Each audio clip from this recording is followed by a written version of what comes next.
Well, they say you save the best for last, and if that cliche is correct, JD, I tell you what, man, this is going to be a classic in the making. Class C THSLL state title on the line. Heckma Harrison here alongside Jim Dixon, and guys, this is what you ask for if you want to play for a state title. Both of these teams, Vista Ridge, the Rangers, are here for a state title, and also Alamo Heights, the Mules. The Mules. The Mules. And I was hoping that they brought their mascot, but I didn't see a mule on the field. But either way, JD, we got ourselves one heck of a contest here in the last game of the THSLL Championship weekend here on Saturday. I tell you, if I can watch Alamo Heights do anything, it makes me feel closer to home. So I'm good with that. I like having the Mules in the building. They're coming in here on a little bit of a hot streak, and we'll see what happens. But I mean, just on physical appearance, Vista Ridge is a big squad. Yes, they are. Yes, they are. And you talk about Alamo Heights, they're coming in at 5-0 in district, 11-4 overall. And they get here by beating Bel Air 8-5 and Gateway 7-13. Does Alamo Heights out of the San Antonio district. And on the other side for Vista Ridge, the Rangers come in with a 6-0 district record, 19-1 overall. Yeah. For Vista Ridge, and the guys out of Cedar Park, Texas, from the Central District, defeated George Ranch and Bridge Lacrosse to get here for the opportunity to play for a state title. And both teams meet at midfield. The goalies go to their cage, and we're down at the face-off for the final game here at Buddy Echols Field for the THSLL Class C state title. And I mean, these crowds are fired up, and you gotta like that. It's good aggressive play, nice clamp and sweep out to the wing, and it looks like the Mules are on point here as far as what they want to accomplish. Pretty of all, how about this? How about these gold helmets for the Mules as well, man? This is pretty high-level stuff. It's a look. It really is. And Alamo Heights coming out in all blue with the gold helmet. Other side for the Vista Ridge Rangers, red shorts, white top with red numbers with the red helmet.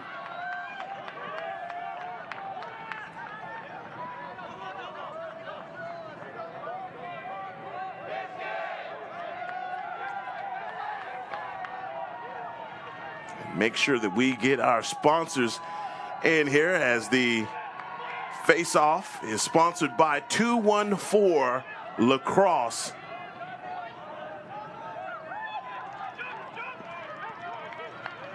As Vista Ridge get things started here, and they're already the pace taking on a different theme here in the Class C Championship. Trying to get back topside, and that's a shot attempt that goes off of the side of the pipes. Dev McMurray with the shot.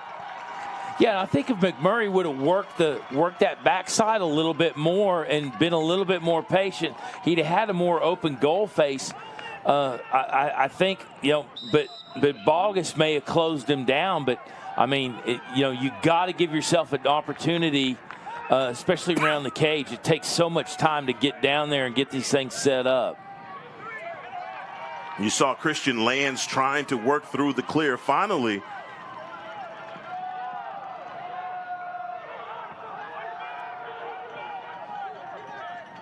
Alamo Heights going down on the other side, and that's Connolly McKenna.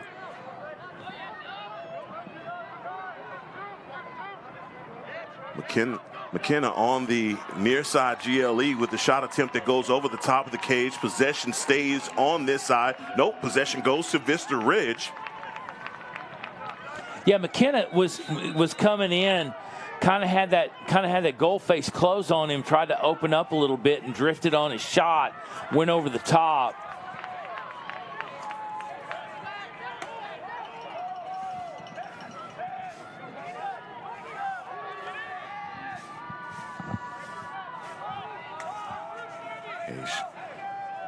Vista Ridge with the substitutions being made.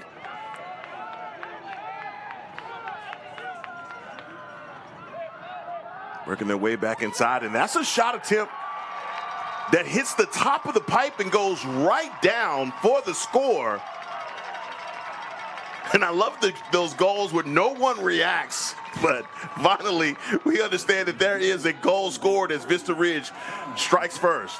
Yeah, and here they come down the wing, and just he finds that opportunity, waiting on that on the late slide, and just pops that in over the top of Bogus, and Bogus just unfortunately not able to catch up to it wide. And how about that on the face-off for the Mules? Alamo Heights comes right down. And that's Alex Garro with the win at the face-off. Yeah, Garro, I mean, that cat's fast once he gets the things on. He's rolling, man. Working the far side is number 5, Conley McKenna.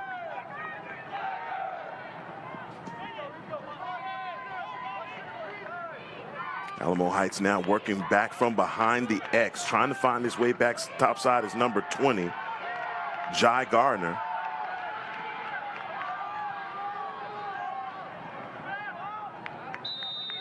Pass rolls out of bounds and possession. No, I thought possession was going to Vista Ridge. Possession stays.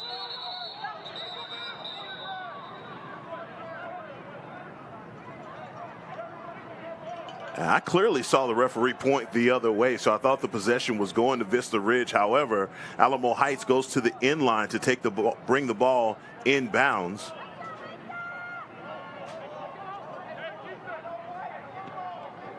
We work things out. Possession does stay on this end with Alamo Heights.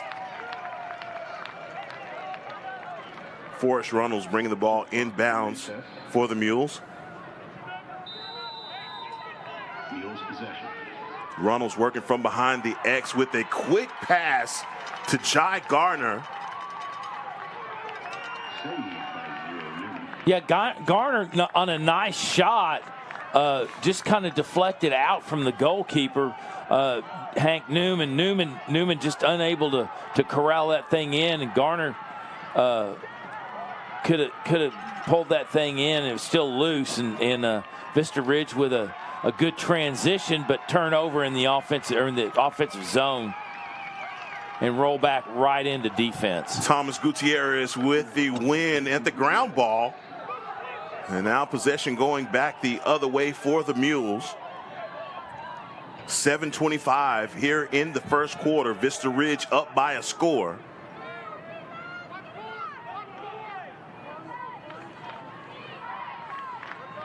Jai Gardner working from behind the X, getting back top side, and whoa, Nelly. A laser shot from number 15, Riley Delaney. Yeah, Riley Delaney just set his feet real quick on this quick transition pass, had nobody on him, waiting to pick up that late slide and just pop that thing in. We're tied up 1 apiece, and our goal sponsor, Natalie Burkhalter, for the State Farm agent, like a good neighbor, State Farm is there. And man, how about this from Garrow, man? He is, talk about the hair. Once he wins at the X, boy, you see that hair flying. That's Garrow. He's headed downhill.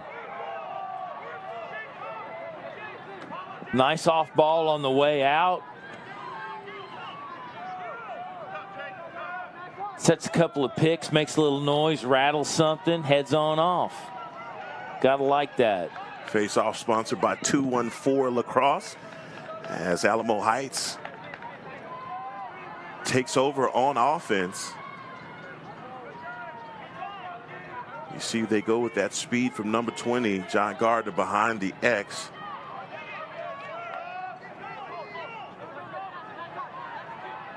Well, heck, man, these two squads both jumped into fourth quarter form. Usually in the first quarter, you kind of feeling each other out, but man, if this is feeling out, I want to watch the rest of this game. No, there's nothing feeling out about this. They have come out swinging. Have you ever watched one of those prize fights where you say, this isn't going to last long? Yeah. This kind of has that tempo to it, like who's going to tire out first? And boom, you call for it, you get it. Alamo Heights working in around the cage, and that's Forrest Runnels with a score.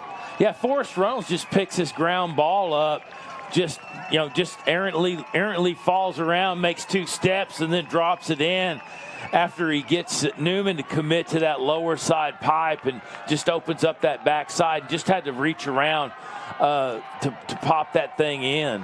And Johnny on the spot is number 13, Forrest Runnels.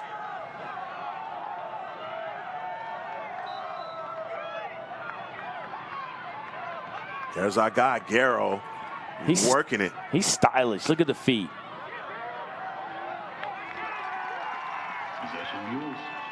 19, he's like just one of those tops. He's spinning. He's got, again, with the hair and the helmet and the shoes. Yeah, I mean, he's out there playing. I mean, he's going to keep your guy out there too. So substitutions being made. Garrow runs off. Number 5, Connolly McKenna runs on. Oh, how about that? That's some great stick work by number 19, Jacob Burgers. That's a shot in close. Great ground ball by Burgers. And just like that, the Rangers going the other way. A little bit behind the stick action. I guess too fancy. As that's a turnover and going back to the Mules as Alamo Heights sets up on offense. Yeah, Mickler kind of nice shot. And McKenna with the score. Alamo Heights, yeah, they gave up that first goal to the Rangers, but since then they have not looked back.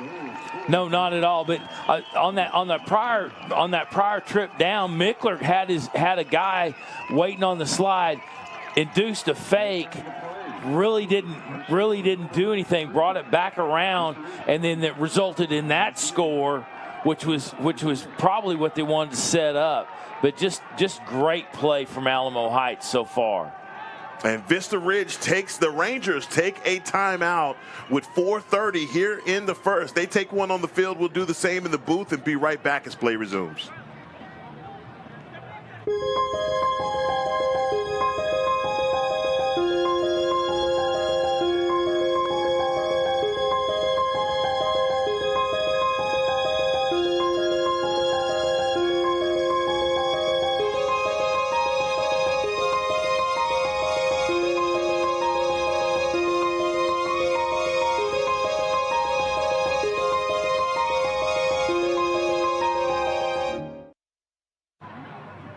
And an early timeout called on the field by Vista Ridge. The Rangers feeling the momentum, fleeting them from that initial score. But after that, man, it's been all Alamo Heights. Yeah, and you know, Heights is playing aggressive. They're pushing the ball to the offensive zone. Everybody's playing defense. There ain't a guy on the turf not playing defense. And they're doing a great job about ball control. You know, if the ball turns over to Vista Ridge, they're on him. And I think it's I want to point to number 19, Alex Garrow. We've seen from him taking those face-offs, the type of energy. He's just pretty much like the glue guy or the galvanizing force here for this Mules team. He gets that win down at the X. He is, like you said, he's downhill immediately. Yeah, you got to like the attacking style, and you know, he certainly approaches it with a little bravado.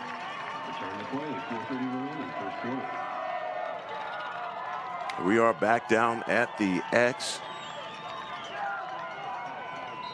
4:30 here in the first quarter. And trying to take that ground ball, and it pops right up in the air.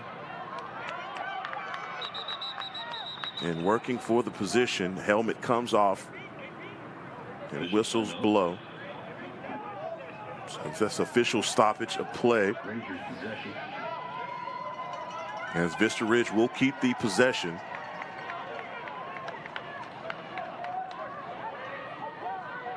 Yeah, that was one of the few face-offs that Garrow didn't win clean, counting on the wings to come in, and ball unfortunately got kicked around a little bit, and Vista Ridge comes away with it in short order. I mean, they are attacking.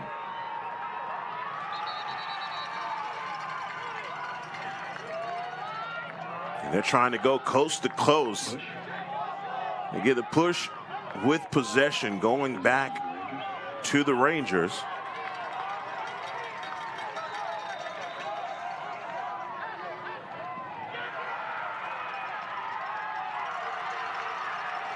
And number 30, Ty Duchette, with the clear earlier for the Rangers. Now we're back on the other side with Alamo Heights.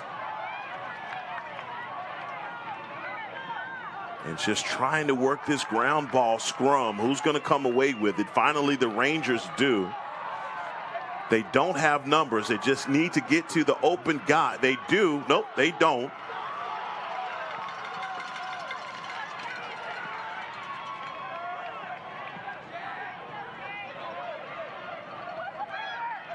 I mean, both these squads will just attack a ground ball. Yes, they will.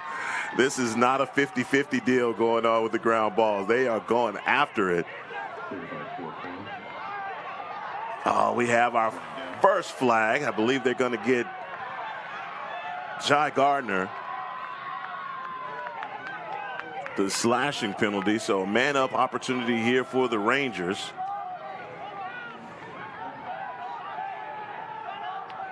Working back to the middle of the field. That's a great rear check. Like that was Alonzo Peeler for the Mules with the rear check. Rangers coming close. They're in and around the crease, but just only one score as they hustle to get that loose ball. But nonetheless, there was a penalty called, so possession will stay on this end with the Rangers. And their first man-up opportunity. Yeah, we'll see what happens, because I mean this is kind of one of these plays or in a time period that can kind of shift momentum, but Vista Ridge definitely needs to kind of get the momentum at least to the middle of the field, if not in their hip pockets. I believe that was a slashing penalty. Yep, slashing penalty called. Now opportunity for the Rangers to pull to within one. Heckma Harrison alongside Jim Dixon here at Buddy Eccles Field at Coppell High School. Quick work with the loose ball, advancing the clear, and how about that for Alamo Heights? They are out on the run, and with the score, Robert Mickler. And Mickler with the score for Alamo Heights. It didn't even matter that they were man down. No, Damon Garza on that wing just was running naked. Nobody really on him. All he had to do was draw a man out to open up that center, and then he just dumps it off. Nice play. JD says we have a streaker on the field, but even better score for number 34, Robert Mickler. Mickler just crossing the goal face, just finds that open space to settle in and just dunk. And Alamo Heights up by 3 scores. You talked about it in the open. Vista Ridge was a physically imposing squad. We saw these two squads standing out at the midline. You just saw how big Vista Ridge was. Man, Alamo Heights does not care about that size at all. They are running around these guys. No, they're very athletic, and they flat get after it too. Who can withstand this pace? This is fast and furious. Jai Gardner about to come back on after sitting for a minute for the slashing penalty. Now we're back at full strength.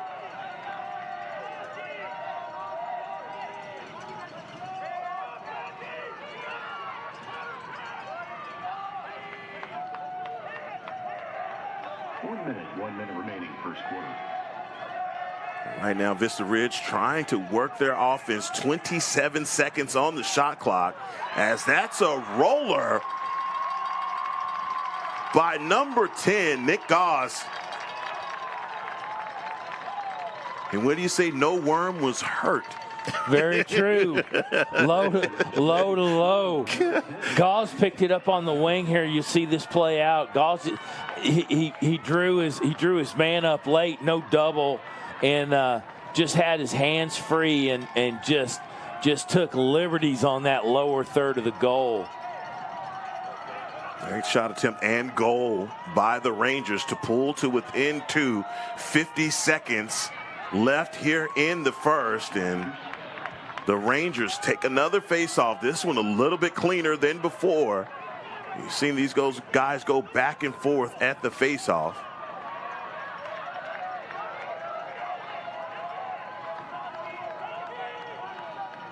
I believe the Rangers will hold for the last possession here of the quarter. Shot attempt that goes over the top of the cage. Shot by 35 dead from Murray. Jaws bringing the ball inbounds. 17 seconds left in the first quarter. Another shot attempt and even better save. Shot by 30 to catch. Outstanding by Bogus to go down on that thing. Absolutely. Tried to catch him in 5-hole, and he goes right down and gets the save. Official time.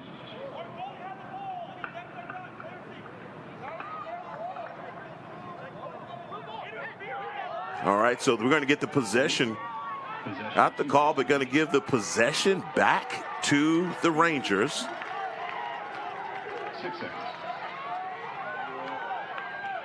6 seconds on the game clock as the Rangers bring the ball inbounds. Another shot attempt and even better save by Bogus from the last one. Hey, good job by the Mules there in the first quarter. They stole the momentum, and the Rangers tried to steal it back, as that is the end of the first quarter in the Class C state title here at Buddy Echols Field. They take a break for the beginning of the second. We'll do the same in return as action resumes here on Game On Sports.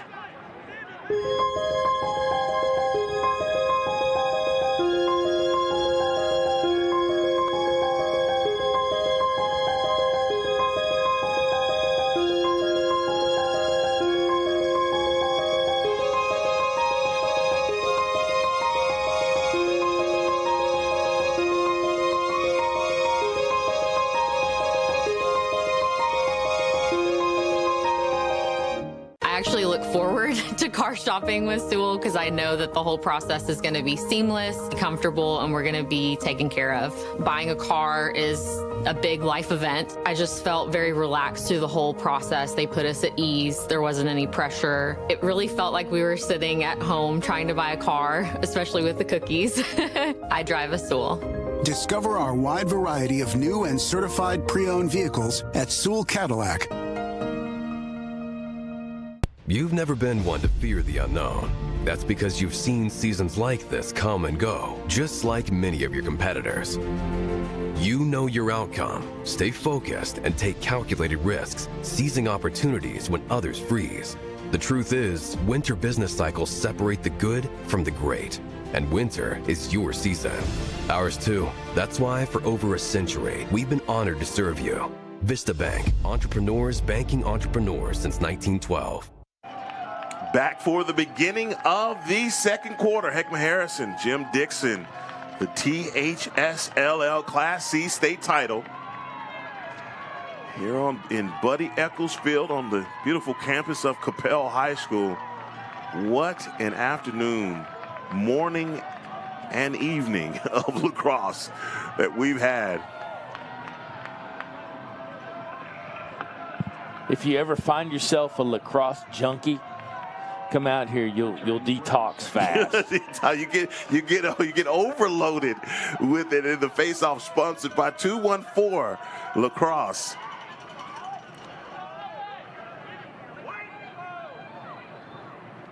Thought we were going to get a procedure penalty, but we do not.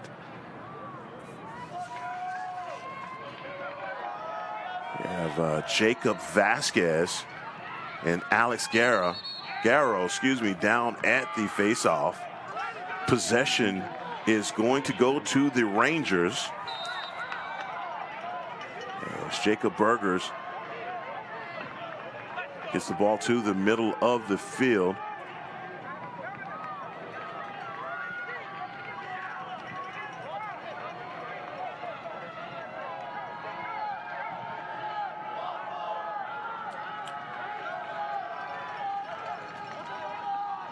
Yeah, we were talking about how what Alamo Heights looks like, and Vista Ridge is an extremely physical team. Those are some big kids, and Alamo Heights is just hanging in. But if you look at their record, their only losses are against teams that they're fighting above their weight class. And that's Tyus Duchette with the shot is good. This is a physical team, as you were pointing out right there, and you see the rotation. Crisp passes, getting to the middle of the field, vision there, lane there, and shot is there as well for number 30. Yeah, and Duchette was kind of calling open further out and probably could have taken that shot. Went in and kind of looked for contact and looked to split and take the better lane percentage. So that's good coaching and good lacrosse IQ out of these kids. Rangers with another possession. They're working that face-off with Garrow. Ball goes out of bounds. Possession is going to go back to the Mules. It's a great hustle play.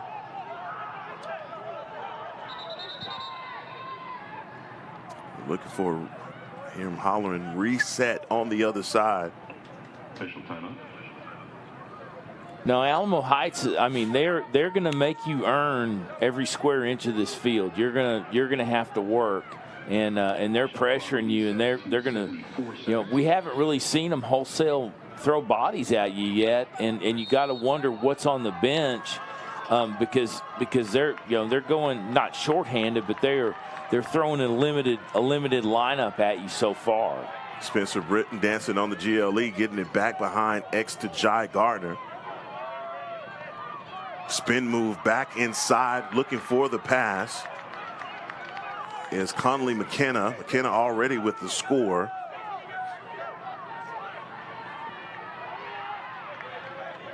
Talk about the Rangers being the bigger team, the more physically imposing team, but we hadn't seen that show up in terms of physicality. And maybe it's just that the Mules are too fast. Yeah, I mean, and they do. Vista Ridge does a tremendous job about playing good team defense. They beat you with their feet. They put bodies in front of you, and they're in on your hands. They're pressuring you every step of the way, and you know, whatever you're getting, you're earning it. And Spencer Britton for the Mules. Resetting and slowing the pace down.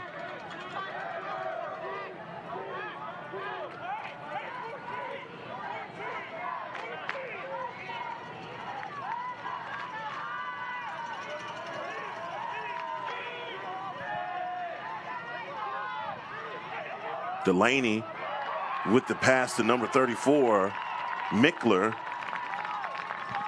And Mickler with a shot that obviously did not fool Hank Newman. A shot that Hank Newman was looking for. And Mules take another ground ball and back on offense. Yeah, Newman kind of did himself in with that save. It was a nice save, went around the back of the cage and then tried the 40-yard clear and kind of turned it over and back in the cage again on defense. And you know, if you're going to have those opportunities, you need to really, really work. We get two players tangled up. No flag coming out. They're looking for it. It was number 15, Riley Delaney. But no such luck for number 15. Mules now keep the possession. Alamo Heights.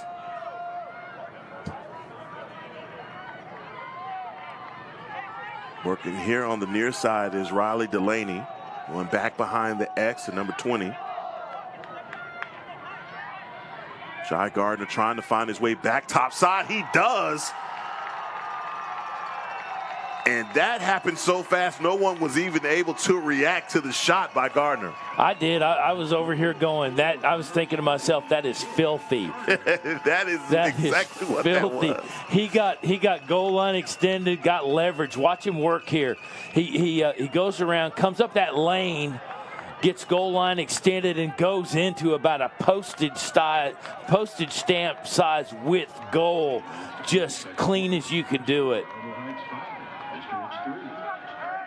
That was what you're looking for. Number 20, Jai Gardner with the score. You see his speed. It's apparent this guy is fast, but the way that he got around the X and back topside on the crease, boy, he was a blur. Well, I mean, that's one of the faster first moves I've seen. And we have guys get tangled up, and the possession is going to go to the Rangers.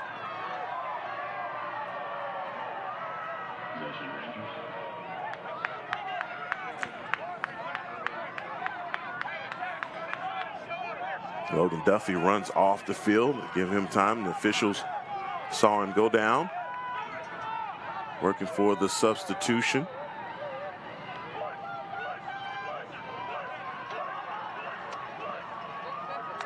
And they are able to get the clear. And Dyson Kwan. It's an errant pass. Ground ball pick up by the Mules. And a rear check by number 10, I believe, just pickpocketing, earning that possession back.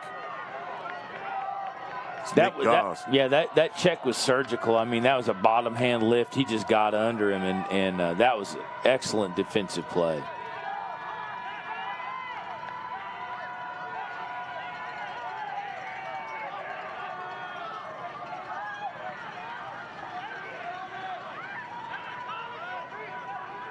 Rangers working the far side. 48 seconds here on the shot clock for Vista Ridge.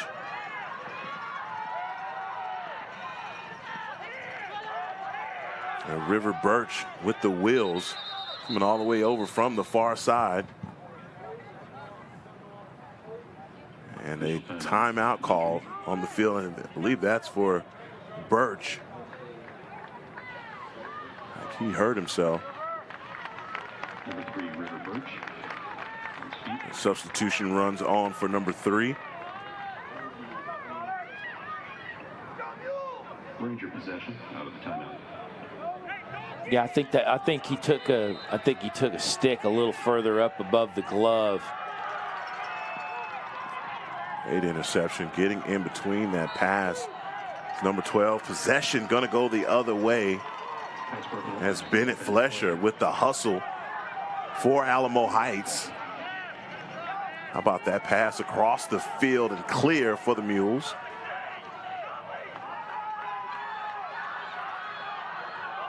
Damon Garza losing the ball on the near side. Possession going to go back to the Rangers. Rangers with numbers. And the defense catches up. Boy, how about that for the long stick? Nice handy work in there by Evan Kakio. I apologize to his family. I butchered that. But he reached into that lane. That was handy. Making the play and creating the turnover.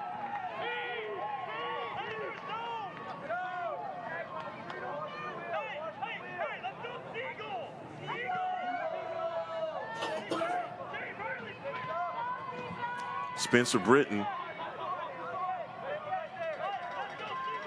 with the pass to number 5, McKenna. And you see the rotation from the Mules. And up by 2 scores, 5:16 left in the first half. Jai Gardner has already scored a goal here for the Mules. You saw that slide and double team come over immediately for number 20.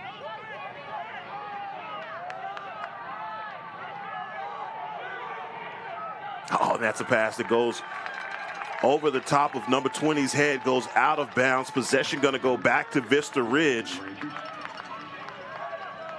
Yeah, and they're kind of working the clock. There was a number of Mules up top that felt like they had numbers up top and were calling for the ball and just could not work it around fast enough. See head coach Trevor McNamara out barking out orders for his squad. It's right now the Rangers looking for the clear, and that's going to be a flag.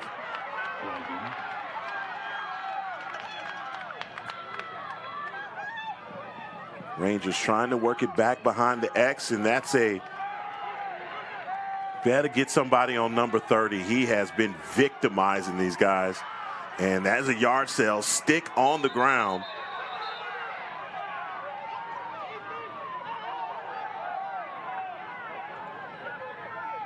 As we have more than a scrum, there's a pile up at the 25 as the referees work to get things sorted out. I believe the possession will stay on this end with the Rangers.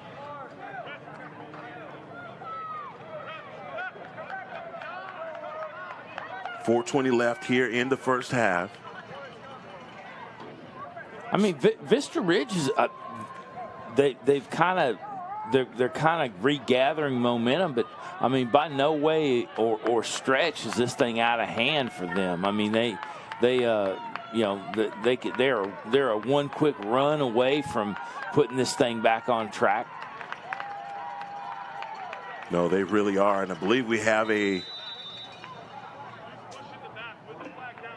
Timeout on the field. yeah, it looks like we have a timeout on the field. They take a timeout on the field. We'll do the same in the booth and be right back as play resumes here on Game On Sports.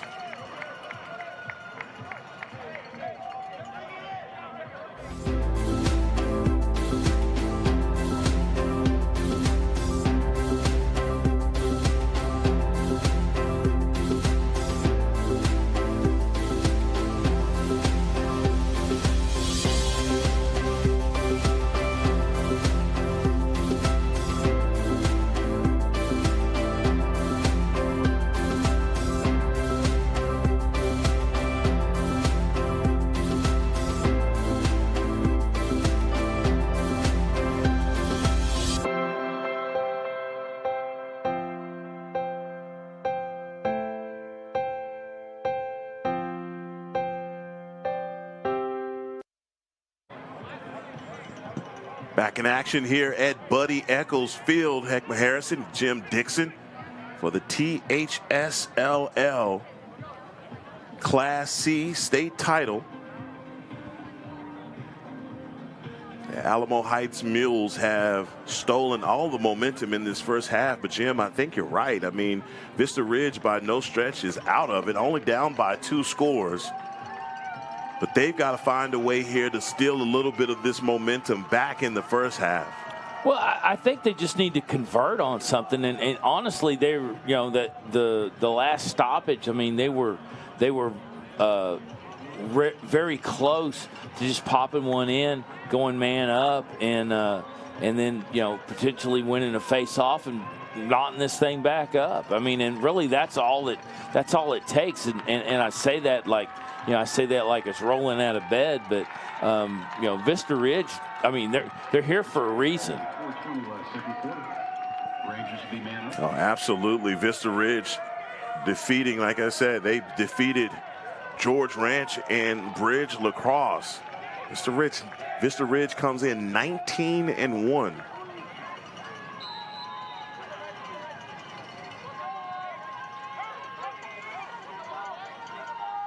Alamo Heights right now defensively just making up the difference with speed and aggression.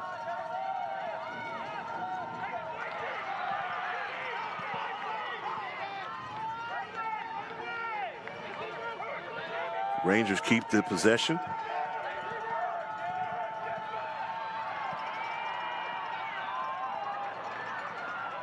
Another penalty called, so get man up. They're going to be up 2. And that's the score you wanted, and that's what you called for.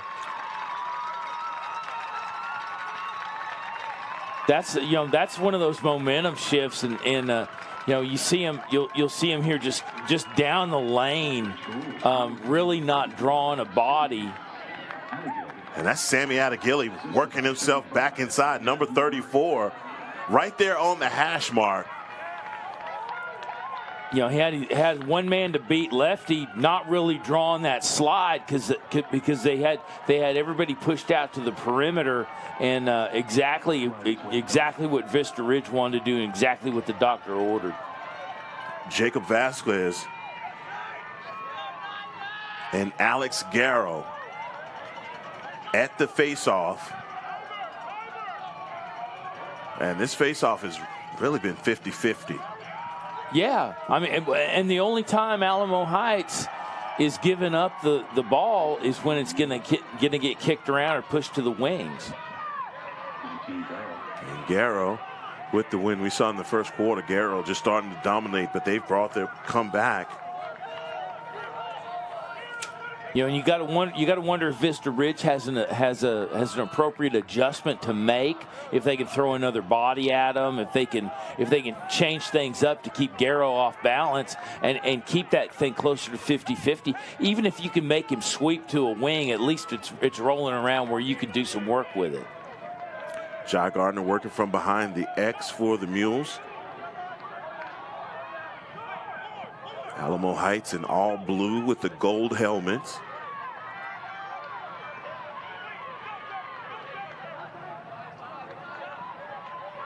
Waiting for the contact with the bouncer. Jai Gardner.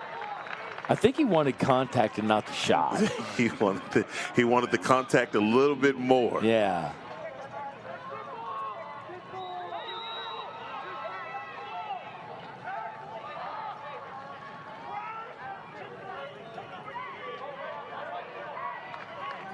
Tyson Quan defending from behind the X for the Rangers. 2:28 left to play here in the first half. Alamo Heights up by a score. And Vista Ridge has basically taken the Mules' best shot. Now offensively, Alamo Heights having to generate more offense. Yeah, Alamo Heights is out on the perimeter, looking to draw Vista Ridge out. And that's a penalty. 2 penalties. Yeah, they're looking to draw Vista Ridge out so they can do things like that, back in through X, come up that seam, and see if Gardner has a, can go to work with a left hand and convert. But again, another potential momentum swing here that would put a lot of distance between them, especially with a minute 49 left here in the first half. And I love that you call that out, but I think the times that we've seen that, the Rangers have not failed for the bait either. No. They know exactly where the Mules are trying to go to reset their offense, and it's back down through number 20, Jai Gardner. They've, as far as the rotation is concerned, done a really good job with that. But the Rangers, again, in between those passing lanes, especially those shooting lanes, and not allowing them to get off anything easy because they're pressing these guys out on the perimeter. Yeah, and I mean, and it keeps that game. They're trying to open the game up a little bit, and they're not taking the bait, so they're gonna make them pay that physical toll to get that inside shot, or to get that low percentage or that high percentage indoor shot that you're looking for, that you can convert with. But I ask you this, Jim, do you think that Vista Ridge has another gear? We talk about how big they are. Do they have it in them? A 19-1 squad comes in, they're battle tested. They've taken team's best shot to only lose once. But right now, is what we're looking at all they have, or do you think this is a Vista Ridge squad that does have another gear to elevate to? Yeah, I don't know if they have another gear, but maybe this is all they need. Maybe the physical toll that they're gonna put on you through the first half and into the second half is enough to get that little bit of reach where they can close this thing out. But by no stretch of the imagination are they out of this thing. We likened it to a championship level fight. Let's see who gets punch drunk first, JD. I tell you what, this is quite the matchup. This is a great little game. And bringing the ball in from the end line is number 17, Spencer Britton. Can the Mules execute this play? Jai Gardner working back top side. Passing out as you see this defense collapsing around the cage. Good hustle to the end line again. The Alamo Heights with the man-up advantage. Yeah, I think Vista Ridge on that last series where Gardner came up the edge, I think they I think they were expecting that, and they certainly closed that out. Gardner, not the best shot selection in the world, but certainly a shot that they maintained possession on. But if he could have maybe dished one more time, maybe eked out a little bit more and got a better shot. And that's a ball that's going to go out of bounds. Errant pass on that possession. 49 seconds going back to Vista Ridge. Vista Ridge with an opportunity to tie up this game here in the first half.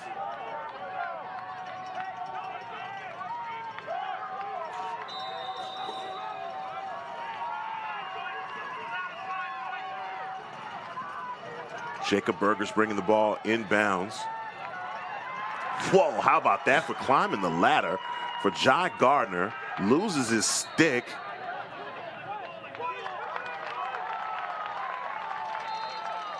Way to go up. Hey, that was athletic. He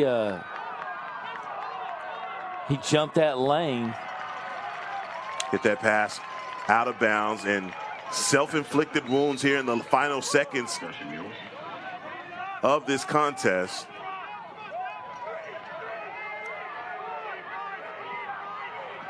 Running to get the clear finally. Conley McKenna. I believe it's 5 seconds left.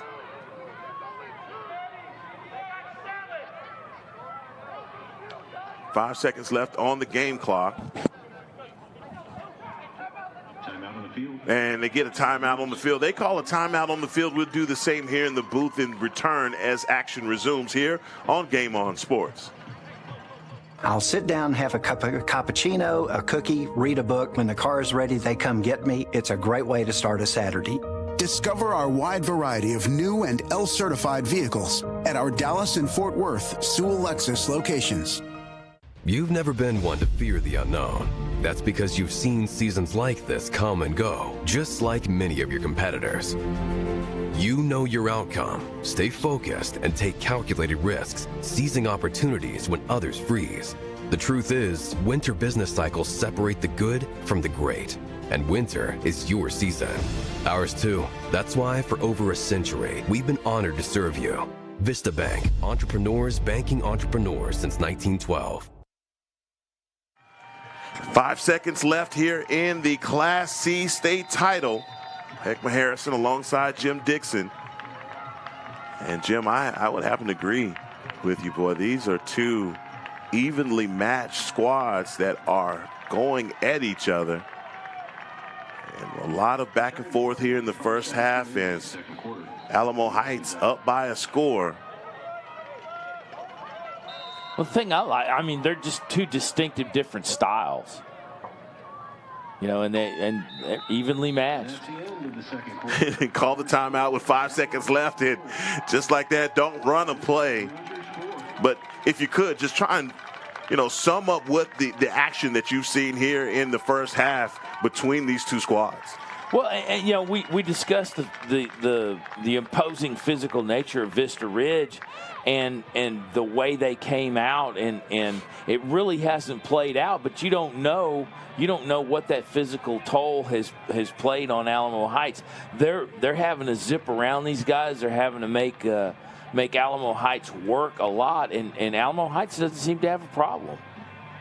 So I mean, but I think Alamo Heights has done the little things better. Both teams really haven't made a whole lot of egregious errors. I mean, we have had a couple little possessions that weren't taken care of, but you know, that's one of those move along things. But you know, nobody's really tied that yoke of burden around their neck with a series of errors or just a lot of errors and giving the other team opportunity. And we're going to take a break here for the first half and halftime, and come back here with a highlight package to close out the halftime and go into the beginning of the third quarter, as Alamo Heights is up by a score over Vista Ridge for the THSLL Class C state title here on Game On Sports. I love the idea that when you pull into the service garage, your name comes up on the screen. I will always drive a Sewell.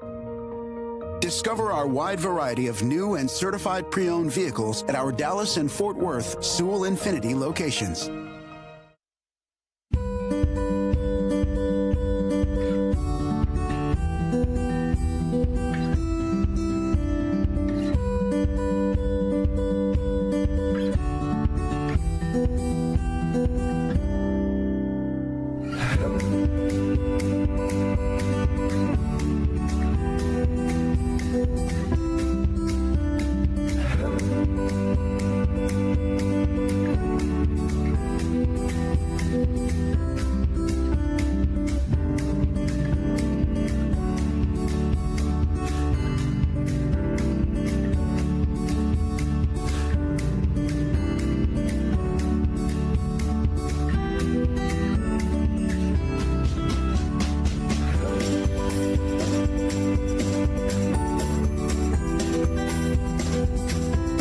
I'll sit down, have a cup of cappuccino, a cookie, read a book. When the car is ready, they come get me. It's a great way to start a Saturday. Discover our wide variety of new and L-certified vehicles at our Dallas and Fort Worth Sewell Lexus locations.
You've never been one to fear the unknown. That's because you've seen seasons like this come and go, just like many of your competitors. You know your outcome, stay focused, and take calculated risks, seizing opportunities when others freeze. The truth is, winter business cycles separate the good from the great, and winter is your season. Ours too. That's why for over a century, we've been honored to serve you. Vista Bank, entrepreneurs banking entrepreneurs since 1912. I actually look forward to car shopping with Sewell because I know that the whole process is going to be seamless, comfortable, and we're going to be taken care of. Buying a car is a big life event. I just felt very relaxed through the whole process. They put us at ease. There wasn't any pressure. It really felt like we were sitting at home trying to buy a car, especially with the cookies. I drive a Sewell. Discover our wide variety of new and certified pre-owned vehicles at Sewell Cadillac. I put a lot of mileage on my car, so I am practically at Sewell every 3 months. Every single time that I go, it's amazing. Everybody is welcoming, everybody is professional, everybody is kind. It's just like easy, fast, right to the point. You're in, you're out. Cannot imagine being with anybody else but Sewell. Their customer service is absolutely flawless. I drive a Sewell. Discover our wide variety of new and L-certified vehicles at our Dallas and Fort Worth Sewell Lexus locations. This THSLL Class C state title halftime is sponsored by Firehouse Subs. And boy, so far it has been this has been a heavyweight bout. I mean, Class C, don't get it wrong. These guys have brought all of the offense and defense, and look, the ground ball wars all the way through. This has been one heck of a game. Yeah, and I mean, both these squads have challenged themselves through the year, and I mean, they're not hiding away and just didn't kind of appear here. It's not like they got a blind envelope in the mail and said, "Oh, show up at Coppell." And no, they earned their spurs to get here. Both these squads have, and this thing doesn't disappoint. And if you're Scott Conrad, the head coach for Vista Ridge, what are you telling your guys at halftime? Yeah, I think they're a very physically imposing team. They need to play like it. They need to start putting bodies on these Alamo Heights players. They need to start getting on these guys' hands.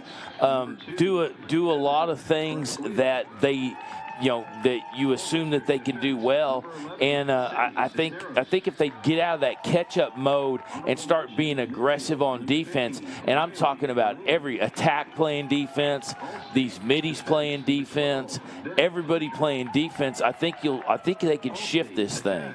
On the other side, if you're Alamo Heights, the Mules come in. They look good on offense. They've been, obviously very efficient. Haven't had a lot of, passes thrown, errant passes from the Mules. They've executed as well. Yeah, and really all they have to do is just stay out of the mistake trap. Just don't make mistakes, and that's not an instruction that you give somebody. You don't say, hey, don't make mistakes. You just say keep doing what you're doing and execute. And really, it's a simple game plan. They just need to stay out of that trap where they're making mistakes and kind of paddling downhill, and we haven't seen that exhibited in any period of the game, so I don't think that's even an issue. The lights have come on here at Buddy Echols Field, and we're about 2 minutes away from the beginning of the third quarter here on Game On Sports. We'll be right back. Honorable mention, Mitty.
Back in action here at Buddy Echols Field for the beginning of the third quarter. Heckma Harrison alongside Jim Dixon in one more half of lacrosse.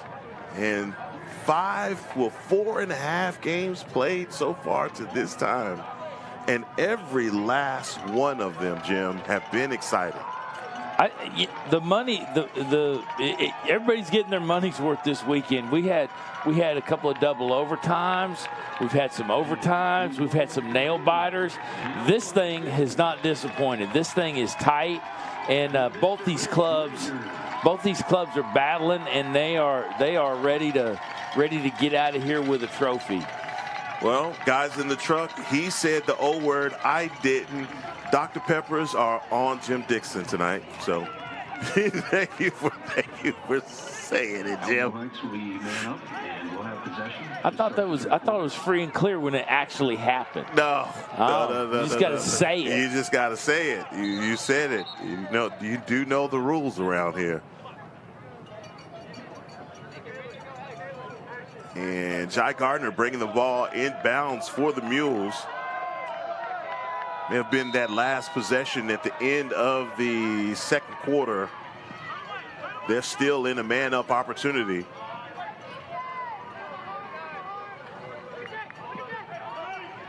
This is an opportunity for the Mules as the way that the sun is setting. All right, well, behind these guys, so it wouldn't be an advantage for the Mules, probably more of an advantage for the Rangers that sun's in the face of any shots coming from that far side. Yeah, but you could work backside. You get that goalie spinning where he's got to pick you up out of the sun, and we've seen gamesmanship employed all season long. We sure have. Still on the rotation.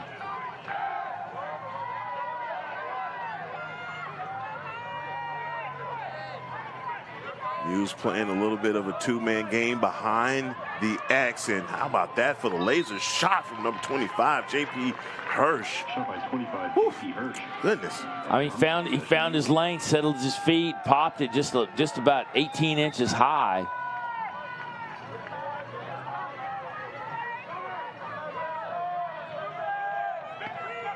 Again, going right back to the same play as before. Another shot attempt on the other side for number 17, Spencer Britton. But the save by the Rangers. Yeah, I mean, just on Newman's stick and really didn't have to move, just kind of a foot adjustment.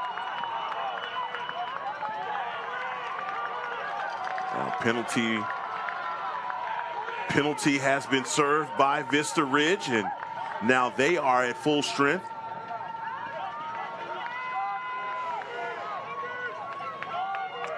And this is that part that I like what you said, Jim, and you have the more physically imposing team wanting to play like that. So that's setting picks, competing for the ground balls. And the same thing on defense, running through screens. How about that hustle as they give the ball to the Mules. And you see River Birch kind of upset over that call, but I will tell you this, 9 times out of 10, if you got a goalie hustling to the line, they will give it to him every time. I mean, they like seeing those guys out of the cage, playing and hustling. Oh, and this is how did he lose that ground ball? Golly, I thought for sure that he had that possession. That's number 4, Dyson Kwan on the other side for the Rangers. That looked like that long pass by Anderson Bogus. The goalie was going to either go out of bounds or going to be a turnover. But the Mules able to keep the possession, working back inside around the crease. Going to get a crease violation and possession on back to the Rangers. Again, back down by a score. Look for the scrum there, and the ground ball taken by the Mules. Bogus thinks different of throwing that ball out to get the transition started. Ball by Cisneros, 11.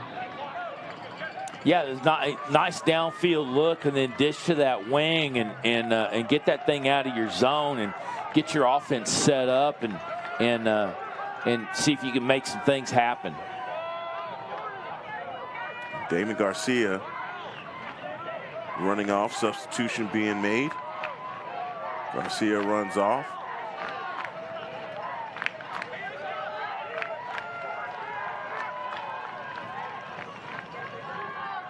Number 35, Crockett Funkhauser runs on. That's Funkhauser. Funkhauser?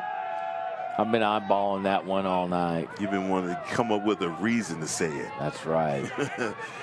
Fever in the Funkhauser. If he scores, I'm going to let that's your call, okay? Get that FCC letter from brought to you by Jim Dixon. That was just a nice, delicious ding-a-ling check coming from Ty Duchette. And Bogus, boy, another Bogus save.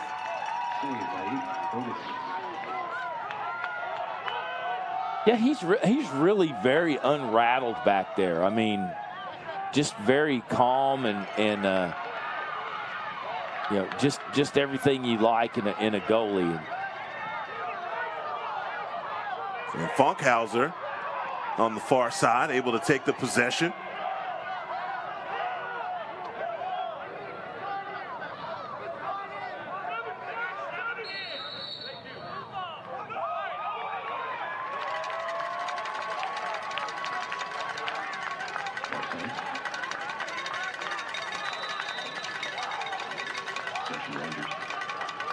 Going to be possession back to the Rangers. What was the call? I didn't see it.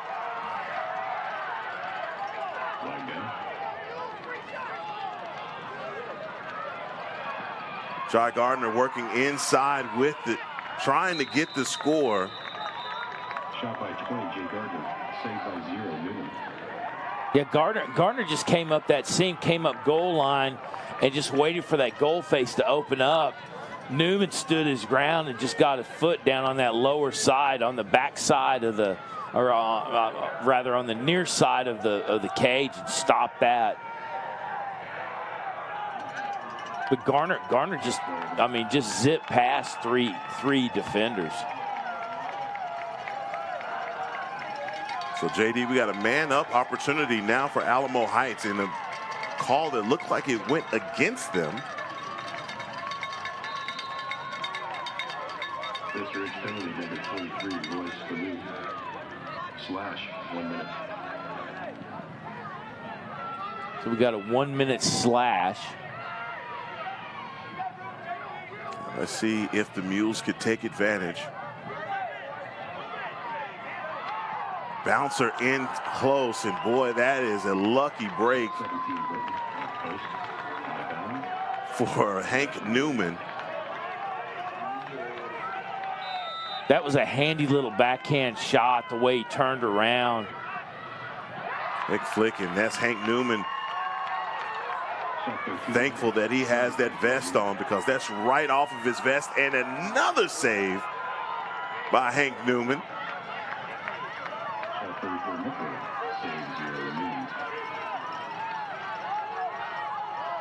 And Hank Newman having to bring it out for the clear all on his own. As River Birch with the clear for the Rangers. Penalty call. Looks like it's over and back. As the referees work out the penalty, and I'm sure Alamo Heights feel like they missed an opportunity for that possession. Yeah, I feel like they felt like they had a run.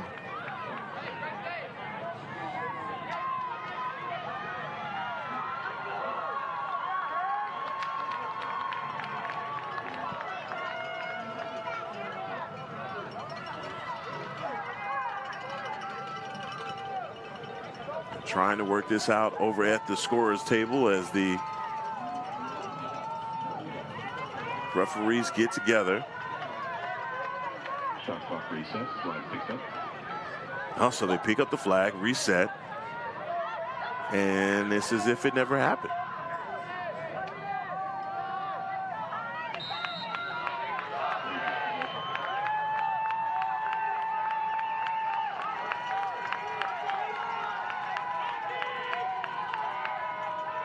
Alamo Heights collapsing their defense in and around the crease.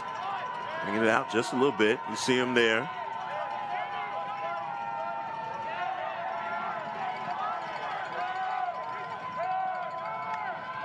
That's a shot attempt in a hustle to the end line, as you see number 8, Vargas. That's 2 that he's gotten today, and that you just love to see that when you're playing defense and your goalie hustles to the end line and the sideline to get possession. It's better if it's the girthy goalie too. He does exactly that. Sharp, number 6 over here on the near side with the pass. Alamo Heights now up by a score, 4:56 here in the third. Both teams come out of halftime looking a little rusty, as the pace has definitely slowed down from what we saw in the first half.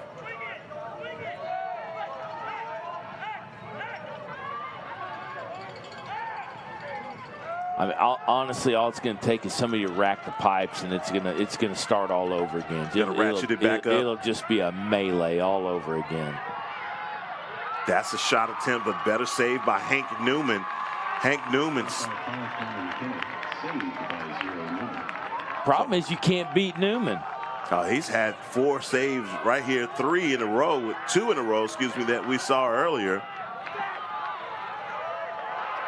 And the Rangers working the clear with crisp passes. That should be in close, and Bogus does it again, man. This guy, both of these goalies are cooler than the other side of the pillow. You see him taking on these guys, getting inside the crease, and they are unfazed. Yeah, they just set. He came out. He came out of the box, just set, closed that down, never took the fake, and just stymied that shot. And that's unfortunate for Vista Ridge, because that was a big momentum, or could have been a big momentum shift for them. Right now, Alamo Heights just needing a goal to pull away.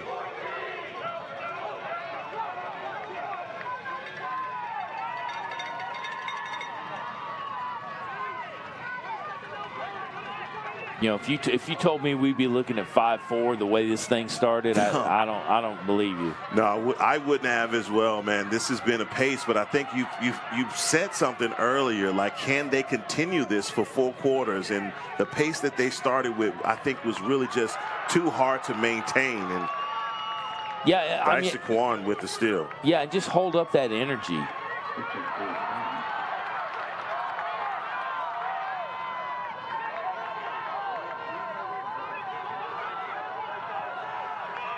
Yeah, next to impossible to play with the energy that they came out with. But I'm with you, JD. I want to see, what happens after a score, because Vista Ridge they've been hanging around here. And I think this is a dangerous area for Alamo Heights that's had a lot of the momentum.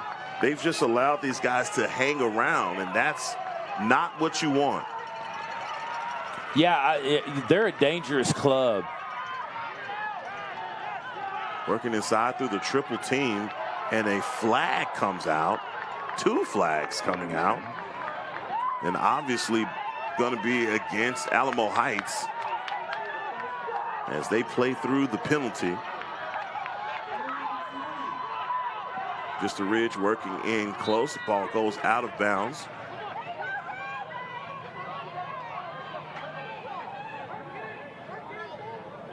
Shot by 23, Royce Blue, out of bounds. But you got to like that. Bogus comes out of the crease, settles his guys down.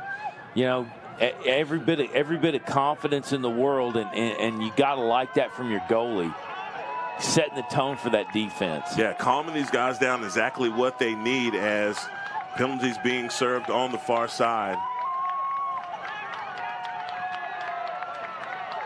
1:49 left in the third quarter. Vista Ridge still down by a score. Alamo Heights penalty, number 29, Alonzo Peel. Well, they got to be down 2. Right. Tell you what, Vista Ridge wants to draw up something so that they can execute here on this final play. They take a timeout. They take the timeout on the field. We'll do the same in return as action resumes here on Game On Sports.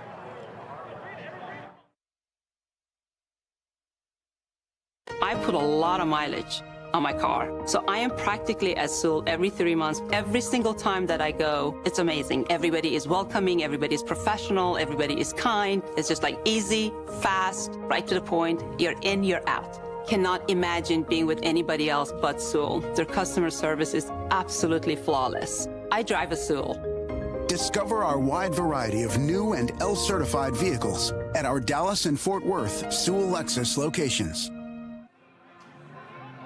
And you got to think that Scott Conrad understands that his team down by a score here in the third quarter,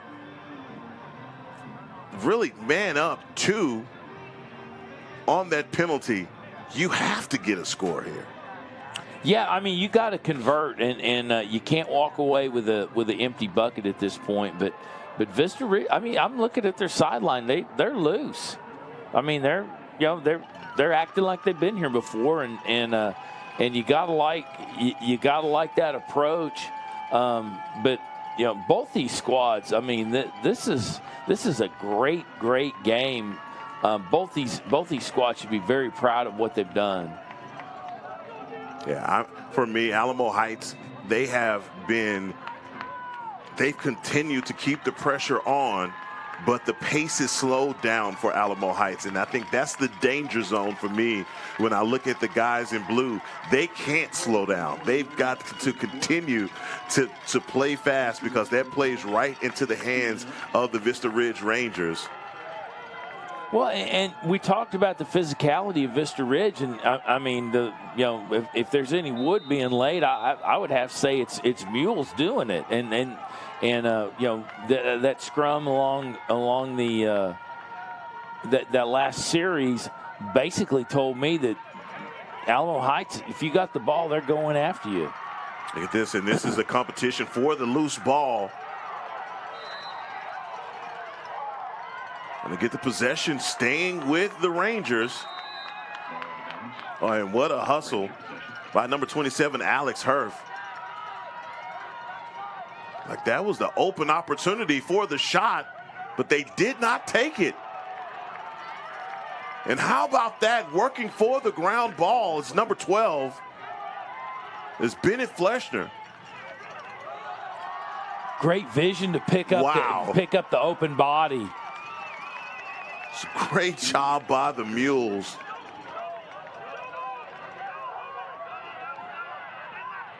And that's number 2, Evan Koroskia. He's just going to run around and try and drain this penalty. He is doing everything he can to get these guys back on the field. And if they can run this out, boy, quite an accomplishment by the Alamo Heights Mules. Yeah, I mean, you get back to full strength in this situation, wow. and I mean, that's one of these deals that's, that is certainly some place that you're sitting on the Vista Ridge bench. And you're going, that was an opportunity that we missed. And we're going to have to earmark that one, JD. And that's a shot attempt. And possession stays with Alamo Heights. 12 seconds on the shot clock.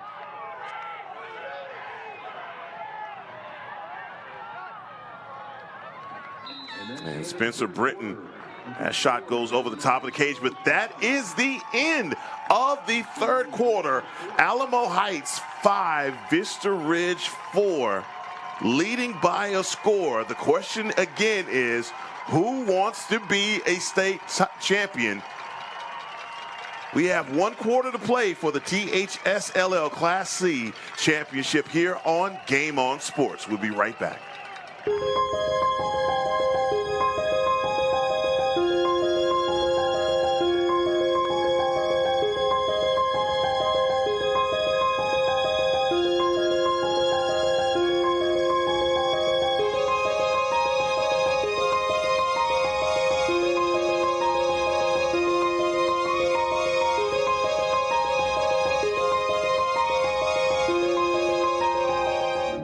actually look forward to car shopping with Sewell because I know that the whole process is going to be seamless, comfortable, and we're going to be taken care of.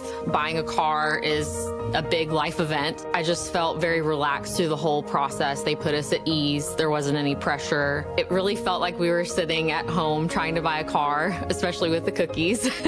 I drive a Sewell. Discover our wide variety of new and certified pre-owned vehicles at Sewell Cadillac. You've never been one to fear the unknown. That's because you've seen seasons like this come and go, just like many of your competitors. You know your outcome, stay focused, and take calculated risks, seizing opportunities when others freeze. The truth is, winter business cycles separate the good from the great, and winter is your season. Ours too. That's why for over a century, we've been honored to serve you. Vista Bank, entrepreneurs banking entrepreneurs since 1912. Boy, I tell you what, both of these fan bases have come alive as they are on their feet for the beginning of the fourth quarter. Heckman Harrison alongside Jim Dixon, and I'm telling you, these guys have something to play for. As you see the Alamo Heights Mules fans that have made that short trip up here to Coppell to cheer on the Alamo Heights Mules. Mules find themselves up by a score.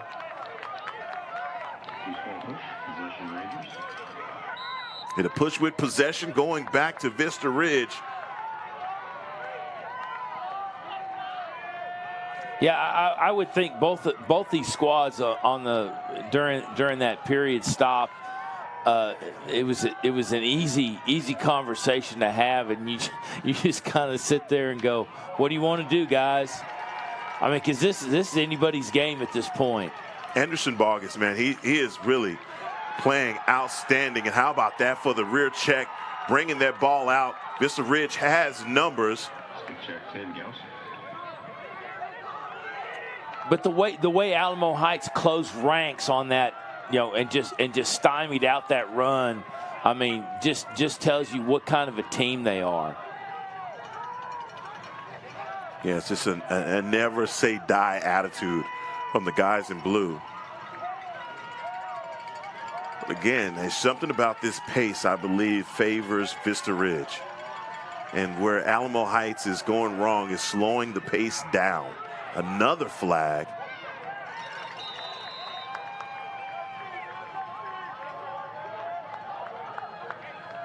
Again, Alamo Heights. Flag down. That'll be another man-up opportunity for the Rangers. And Anderson Bogus, I mean, on these runs, he settles in. He's shutting down these lanes with his footwork. He's watching these guys come in, and just does a tremendous job about forcing them to, he's going to be the last one to react. Yeah, last one to react, but also you see his leadership ability, JD. You talked about it in the first half, him coming out and talking to his guys and corralling the troops. Anytime that they faced any adversity, number 8 is the guy that comes out of the cage and makes sure he talks his guys down. Yeah, I mean, there's no need to get upset, no need to do anything. What are we going to do now? That's behind us, and that's kind of the attitude you get out of this entire defense. And working their offense in the middle of the field, and look at the stick work right there from the Mules, and another hustle, and that's going to be possession going back to Alamo Heights. Carrasquillo just forcing him to the edge. Good athletic play. How about that? And he's splitting defenders and hustling. That's going to be a flag on the play. It's going to favor the Mules, so they'll have a man-up opportunity. See if they can capitalize. Number 20, Jai Gardner working back behind the X for the Mules. See if he can make his way back topside. We saw his speed on display. He is a hard guy to stop. Get the pass over the top of the cage inside. Oh my, just the Rangers didn't recognize where the ball was. No, they had a difficult time picking up, and another flag down.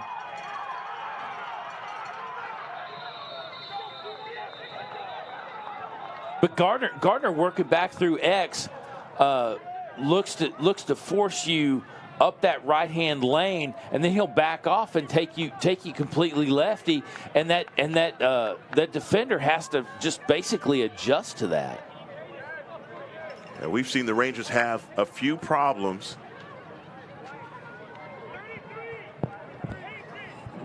And the call being made on the far side. Had some impugned equipment there.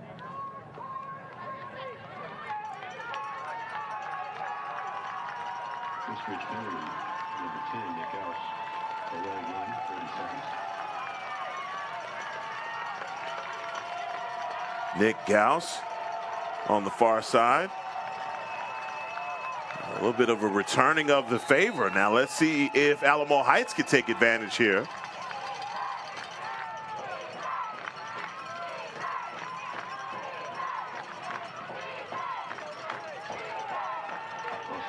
Trying to get this back to number 20. He is hanging out behind the X. He's calling for it. There he is, working back inside in the crease, and that ricochets up top.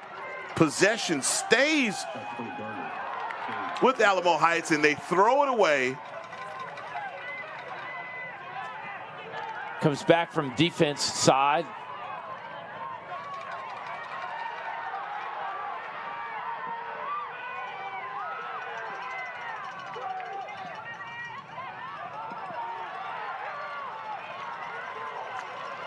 That is a tremendous level of play right there. Wow.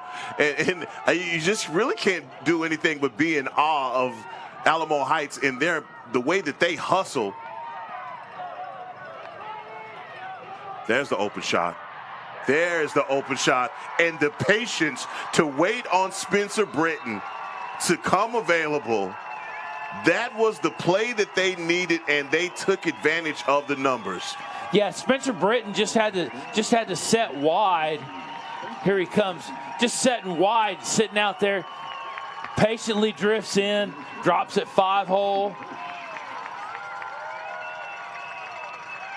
And they've they've kind of turned Vista Ridge's defense on itself, and they're down there trying to figure out what happened and why, and that's kind of the beginning of the end, and you hope that Vista Ridge can answer being down 2 goals, but we're running out of game here.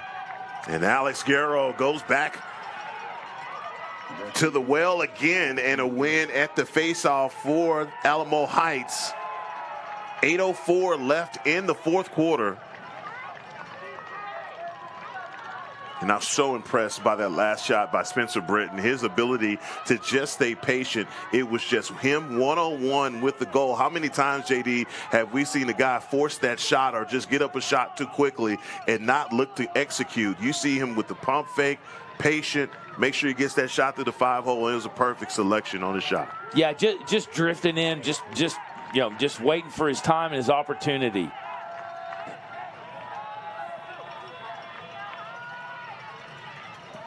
And they go back to number 20.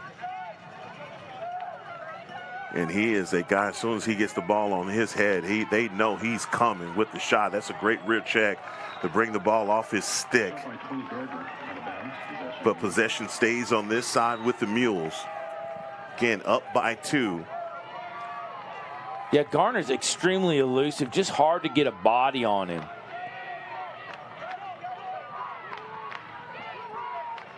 It's not only hard to get a body on him, but I know for the Mules, I don't see them setting a lot of picks for him either from behind X. It just says that the speed that he has, they rely on him to get open on his own. Yeah. Working his way back around, and look at that. Great steal, more patience, and score. Flag on the play. Goal is good. We're going to get a push. We're going to wave that off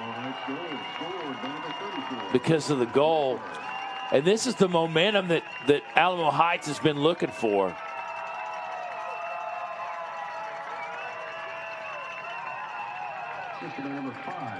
Again, one of those patient shots, and Riley Delaney stepping in the passing lane, and Robert Mickler with the score. Yeah, he just shut down that lane. That was outstanding play. Just laid about 5 yards back, and as soon as his opportunity came in, he jumped it.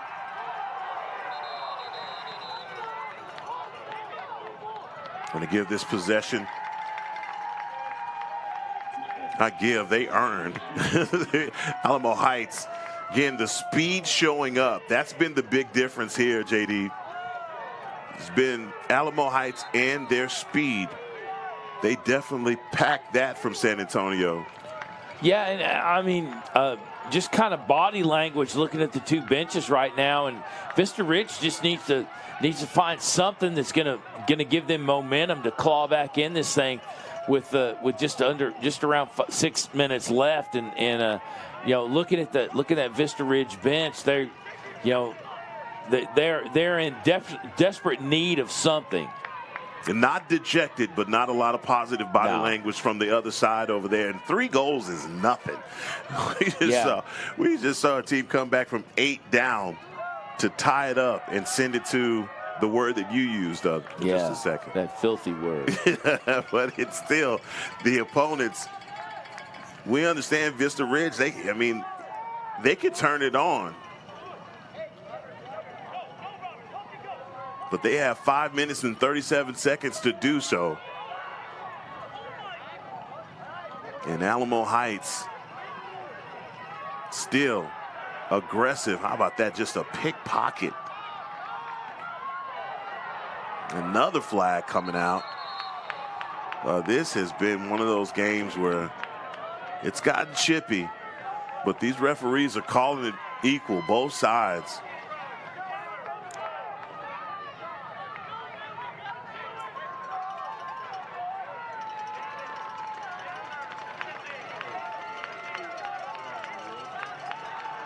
And penalty called. Like number 34, Robert Mickler. Going to go and sit in the sin bin. This rolls into the offensive zone for Vista Ridge, which is certainly an opportunity that they need. Didn't need that additional 20 yards or 25 yards of pressure.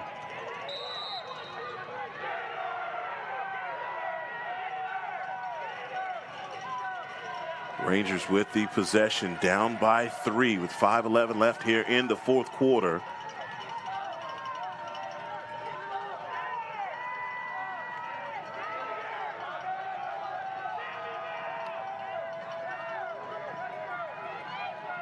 Trying to find a way. They're opening it up, getting in close, and that is the score that the Rangers needed.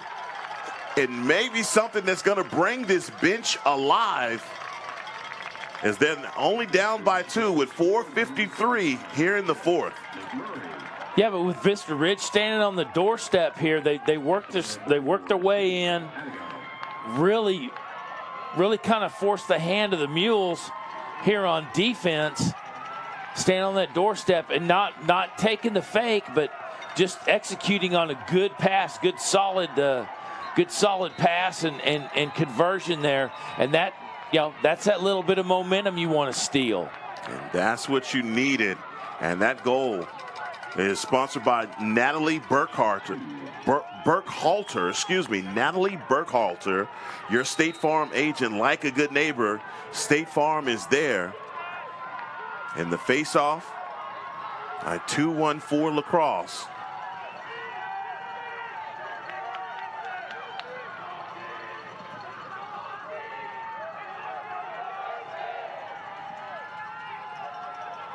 Rangers working the rotation, finding themselves in close.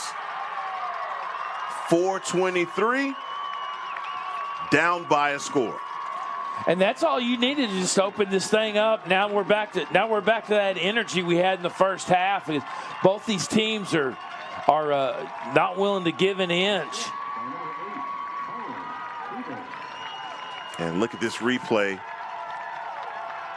It's just, yeah, they're working through the backside. They're working the right and the left through the backside, just trying to find their opportunity. And when it opens up, got that 20-foot shot.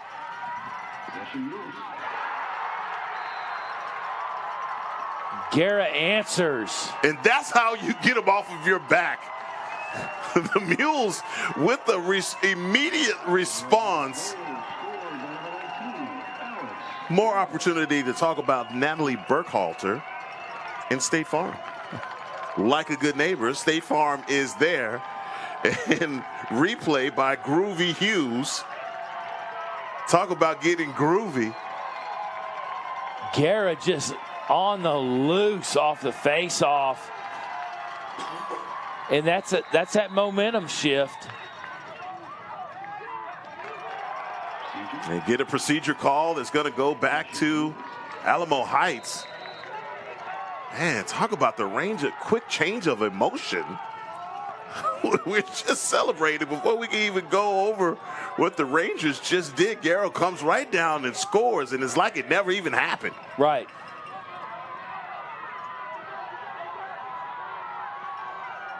Just erased it. Just erased it, and I'm sure Vista Ridge is asking themselves, geez, what do we have to do to climb back in this contest? 351.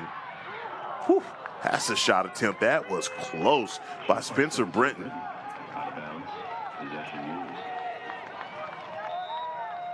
Yeah, that was a good shot. That was a good take.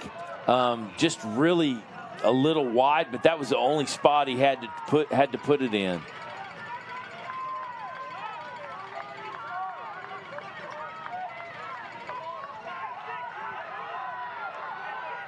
Just trying to work it back inside. Another shot attempt by Conley McKenna. Shot by 5, McKenna. Out of bounds. Possession Mules.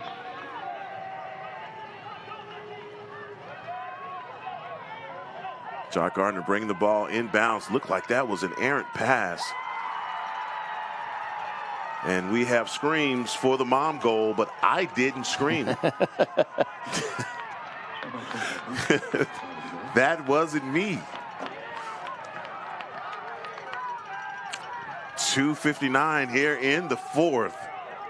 Down by 2 scores is Vista Ridge. The Rangers having to get a score.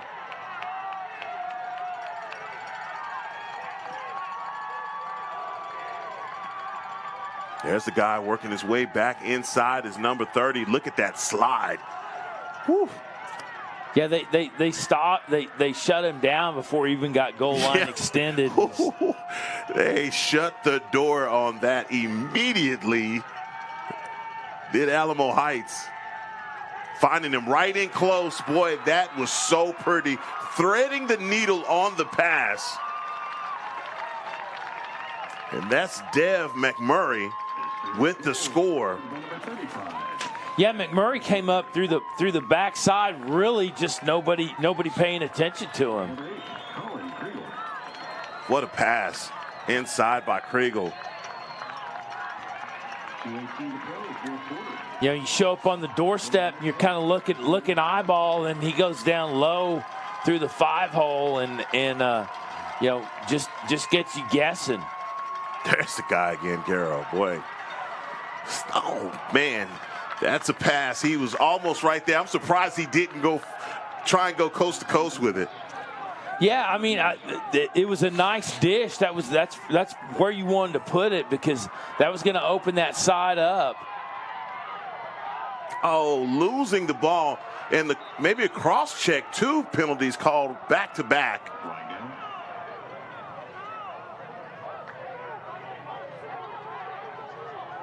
What's more important is who's going to have the possession.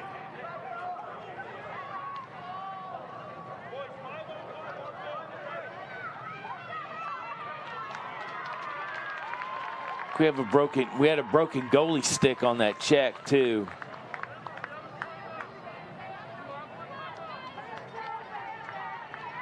Newman had to hustle off, grab new gear, and come back. as they work out the penalties on this side. Going to be interesting to see where the possession arrow goes. If it's going to stay with Alamo Heights or go to the Vista Ridge Rangers. Yeah, all this fevered pitch and energy, and we end up right back where we were with a 1-goal lead. 1-goal lead. It's been back and forth here. They are trying to figure it out.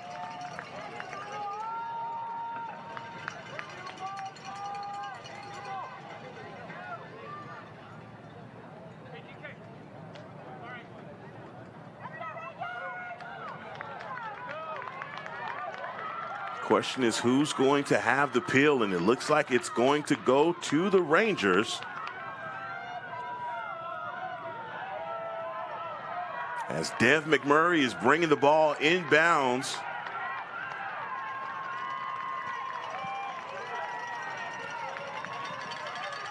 Alamo Heights penalty number 27 out of 3. Cross-check, 1 minute. And a timeout called on the field by the Vista Ridge Rangers. They take a timeout. We're going to do the same and be back with 2 minutes remaining here in this Class C state title. I love the idea that when you pull into the service garage, your name comes up on the screen. I will always drive a Sewell. Discover our wide variety of new and certified pre-owned vehicles at our Dallas and Fort Worth Sewell Infinity locations. We've done both new and pre-owned. It's the same experience. It's everything's the same. They make it too easy to even think about going anywhere else. Discover our wide variety of pre-owned vehicles at Sewell.com today.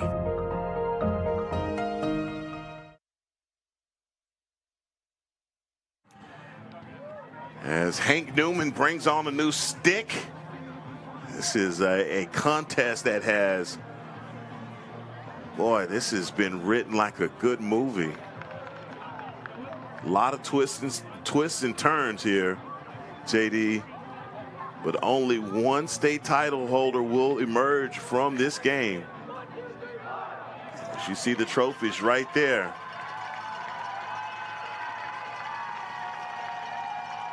That championship trophy a lot bigger than the runner-up trophy.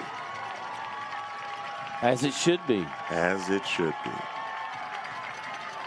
Both teams come onto the field. Heckman Harrison alongside Jim Dixon.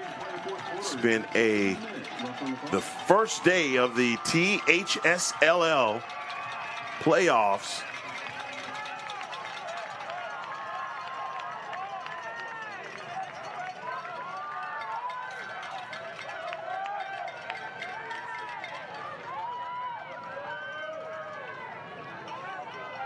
I'm looking at the last 6-7 minutes of this game, and the way these teams have stepped up and played, and the momentum and the ebb and flow that has changed, and the way each squad has kind of answered and reacted, and you hate to.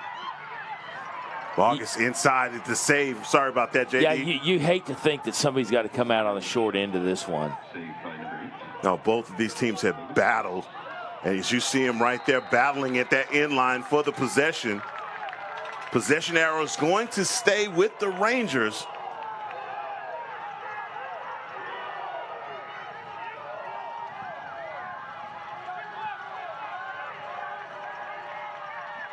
Minute 30 left here in the fourth. Rangers down by a score, and that's a rear check. And they are competing for that ground ball. But Vista Ridge comes away with it. Another shot attempt and a score. And just like that, we're knotted up. We got us a whole new ball game. You talked about the body language earlier. They looked lifeless, and all they needed was that one score to get back in it. And you see that happening right here on this score. Well, and you see, talking about that, you see that in these teams. I mean, if it's like, hey guys, get fired up. It's kind of fake. Where these teams, they're going to fire their bench up by playing. And both squads are doing it. Both squads are contributing to this momentum. And Guerra looks fired up. He's ready to answer. Look at the scoop out by Guerra. And these guys are playing for the Class C state title. And Guerra called over to Peeler, pulled him down to work that backside. You know, he put Peeler where he wanted him. And Jai Gardner not able to get that possession.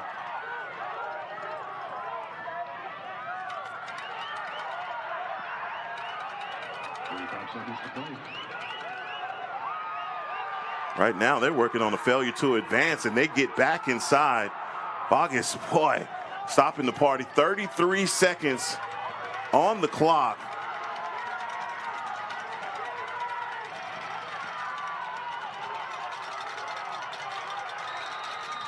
And timeout called on the other side for the Alamo Heights Mules.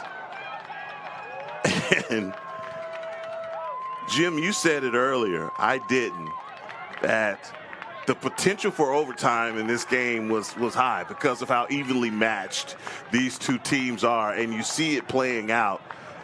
Vista Ridge coming back from down 3 to now tie it up. We are 20 seconds away from overtime, but Alamo Heights has an opportunity here to score. Yeah, and they're going to come out and settle things down. They kind of, that transition took it out of them. They were kind of displaced, particularly on the offensive zone. You know, they're going to settle it down. They're going to stop everything, get the bodies they want where they want them, get the right tails on the right bus on the right seats, and see what they can do with these last 22 or 20 seconds. And you gotta like the fact that they're going to go out and play for that last shot. And if they don't, their fail safe is overtime. Fail safe is overtime. But if I am the Mules, I trust my speed. And right now, the one guy on this team that I think is a lot faster than everybody else is number 20. Yeah, I have to agree. I think that's the route you go, and I don't think you even play around with it. You let that guy create and let him be the last one to take that shot. As this 20 seconds remaining for the Class C state title.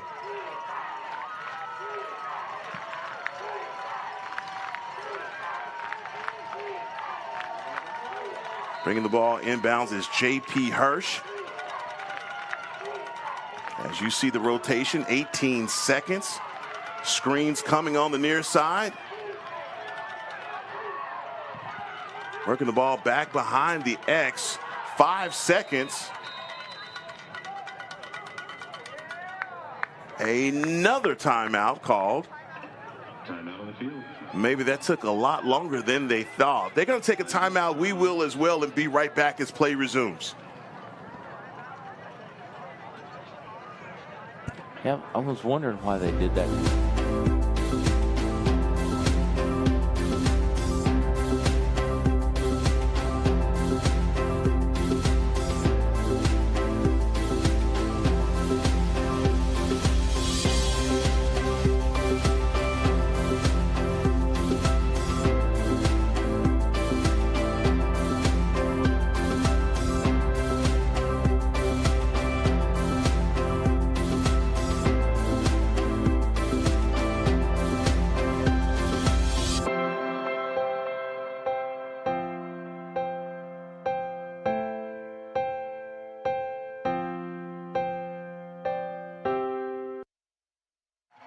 And maybe the next 3 seconds will determine a state title. Ekman Harrison alongside Jim Dixon. I mean, these players are fired up. The fans are fired up. This is outstanding. This is what you want. You know, particularly when it's going for a championship.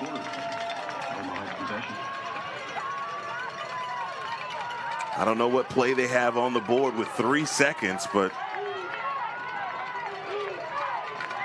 it's going to be a heck of a play.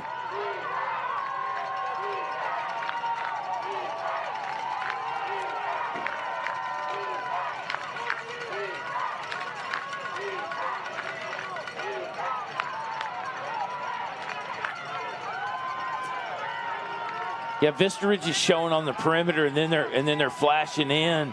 I think they think they're going to get a runner from the backside. As they're still trying to figure out something. I thought the timeout was taken at 5 seconds. I think that may be what they're trying to figure out. I thought the timeout was taken right at 5 seconds, but as we return to action, the clock is down to 3 seconds. We're going to stay here at 3 seconds. And he could ask us to help, but nobody's asking us.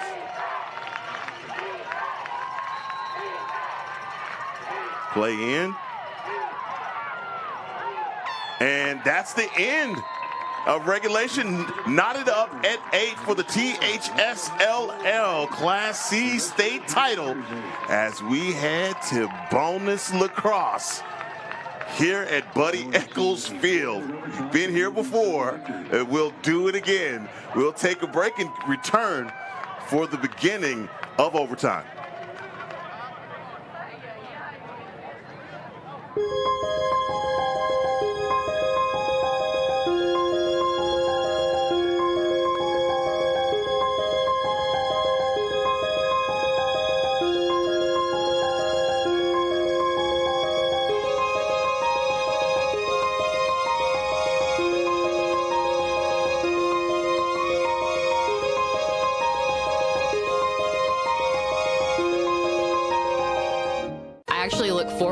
To car shopping with Sewell because I know that the whole process is going to be seamless, comfortable, and we're going to be taken care of. Buying a car is a big life event. I just felt very relaxed through the whole process. They put us at ease. There wasn't any pressure. It really felt like we were sitting at home trying to buy a car, especially with the cookies. I drive a Sewell. Discover our wide variety of new and certified pre-owned vehicles at Sewell Cadillac. You've never been one to fear the unknown. That's because you've seen seasons like this come and go, just like many of your competitors. You know your outcome, stay focused, and take calculated risks, seizing opportunities when others freeze. The truth is, winter business cycles separate the good from the great, and winter is your season. Ours too. That's why for over a century, we've been honored to serve you. Vista Bank, entrepreneurs banking entrepreneurs since 1912.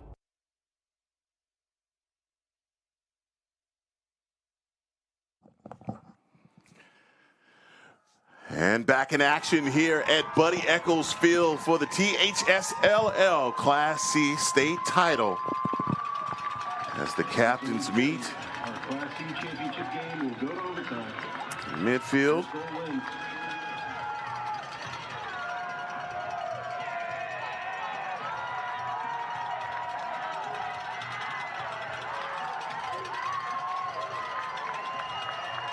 And heck, when we were talking, and my money's on Alamo Heights because I think Garrett wins a face-off. That kid's fired up. Well, he's going to have to be the difference, and you see the Wings making their adjustments immediately with Garrett.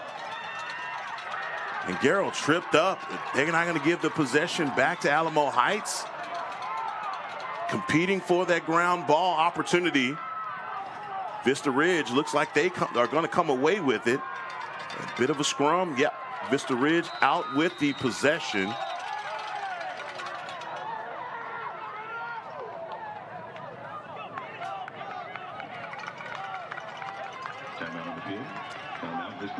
Getting over on River Birch through the, kind of roughing him up on the backside.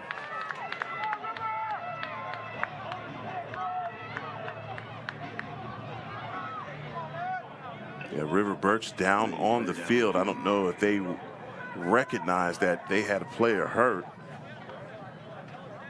And Scott Conrad calls a timeout.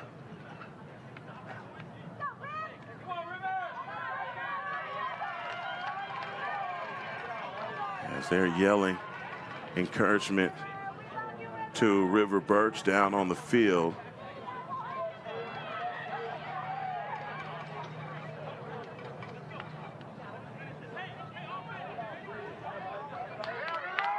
All right, good to see him get up.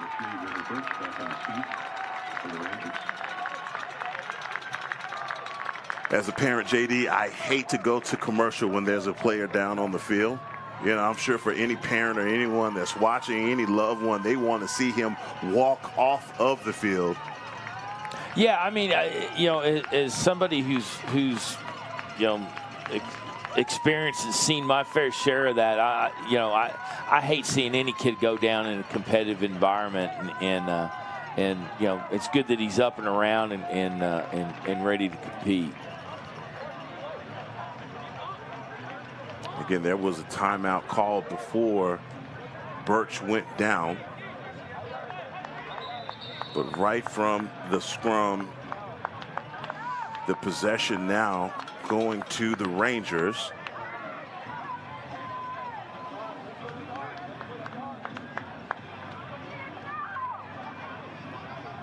And I don't know, I asked myself, Alamo Heights, we saw them just the pace that they were playing with.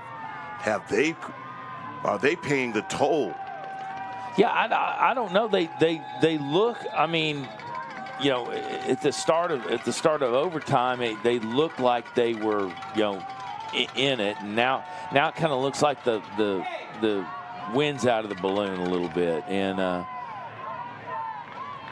maybe have they ran out of energy? Really is. Yeah, the question. yeah. I don't know. I mean, I think we've seen in periods where these guys have been engaged and fired up, and now you're kind of seeing, you know, the body language is kind of starting to take its toll. And, you know, like you said, I don't know what the situation is. I don't know if they've kind of, you know, run their course and spent what they had.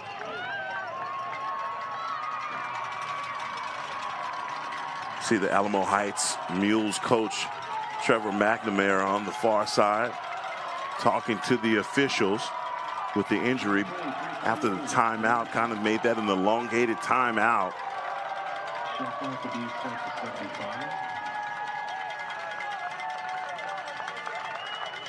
Well, I mean, the thing is, in overtime, it's one and done. There's no answer. So you got to get it right. You got, you know, both teams and the officials, which is the third team on the field, everybody's got to get it right at the right time. Mr. Ridge battling their way back, finding a pass inside, and boy, Bog is standing right there in the line of fire. Another one gets off. You see him hustle to that inline. Boy, and that was saved by the pole. Yeah. Yeah, Bogus was, you know, kind of spread himself out, you know, and again, another opportunity you don't want to pass up.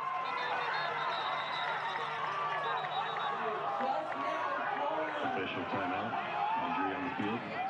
Get official timeout on the field. Another player down for the Rangers.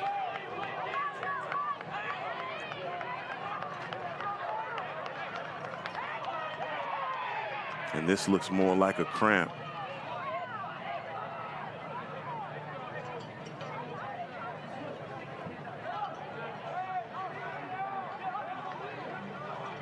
Yeah, it's a hot day, and you know you're traveling, and you know, nutrition kind of falls secondary, and you know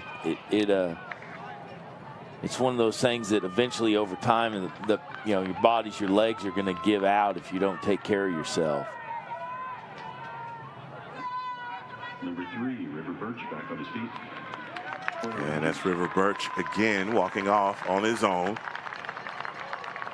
Shot clock will be reset.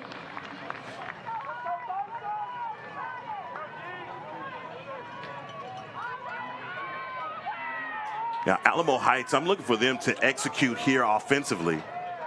Yeah, I mean, that was kind of a sloppy transition. It was a fortunate defensive stand for them, but it wasn't like what we've seen earlier in the game.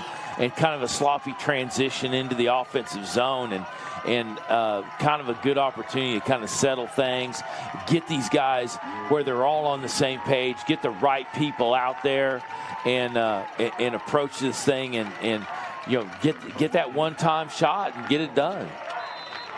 Conley McKenna bringing the ball inbounds for the Mules. Working it back behind X.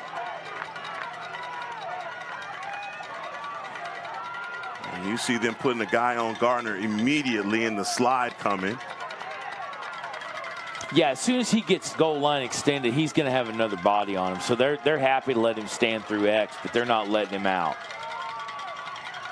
They're trying to work it. You see the Mules. They know the guy that they need to get it to. Will they find a cutter in the lane?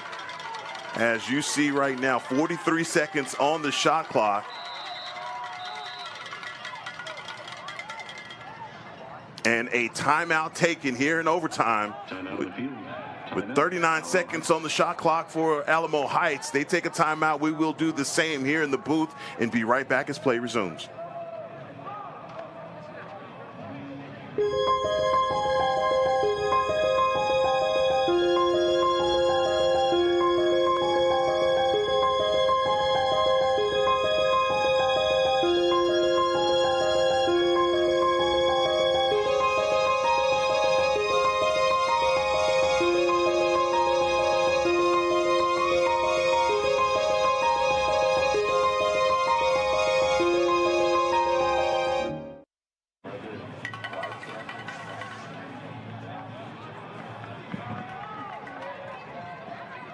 Back in action here at Buddy Echols Field.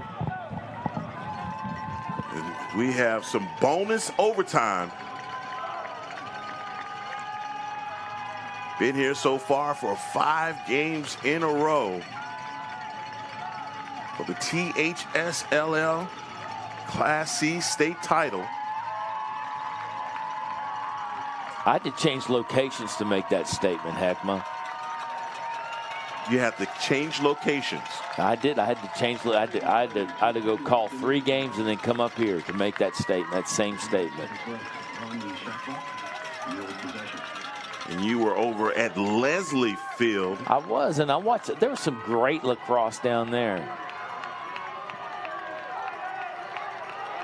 Well, you're just spoiled. I know. Got some great lacrosse going on right here. Jai Gardner bringing the ball inbounds. As you see the double team back from behind the X. They've incorporated Mickler.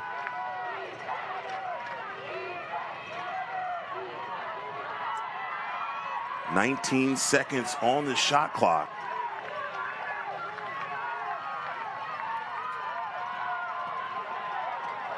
Out. Ball goes out of bounds. Possession is going to go back to Vista Ridge. And that's going from the end of regulation to that possession. We've seen 2 possessions so far for Alamo Heights that I'm just looked unorganized. Yeah. Yeah, not the right time to not look sharp. Well, no penalty called. They'll assess it there on that one.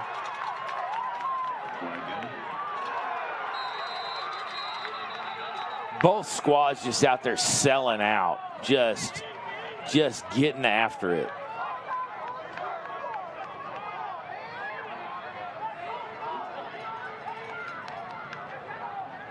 Multiple players down on the field.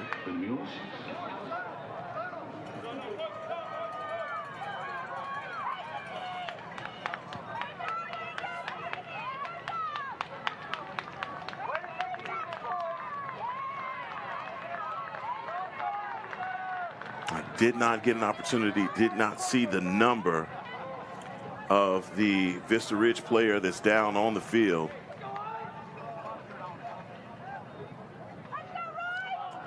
Is finally sitting up.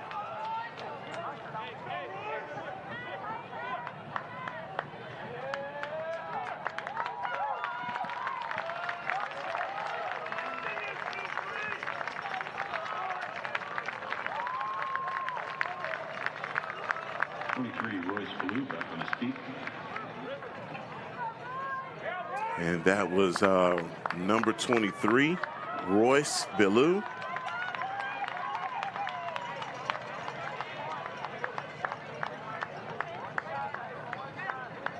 The junior midfielder.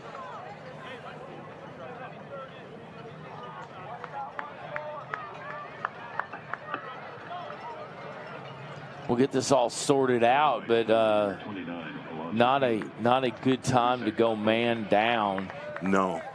And another 30-second push to 29 field. Not a good time at all for Alamo Heights, but can Vista Ridge execute their man-up offense as the window of opportunity has opened with 1:17 left in overtime? 1:17 to play overtime.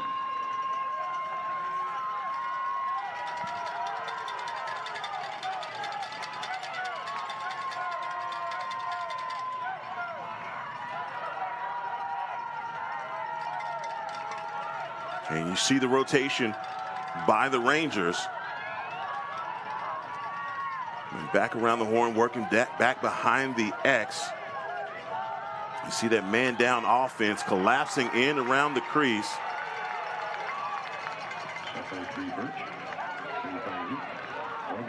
42 seconds left in overtime. Working the advance on the clear. Number 5, Conley McKenna, working inside. They have numbers, and that's the ball game.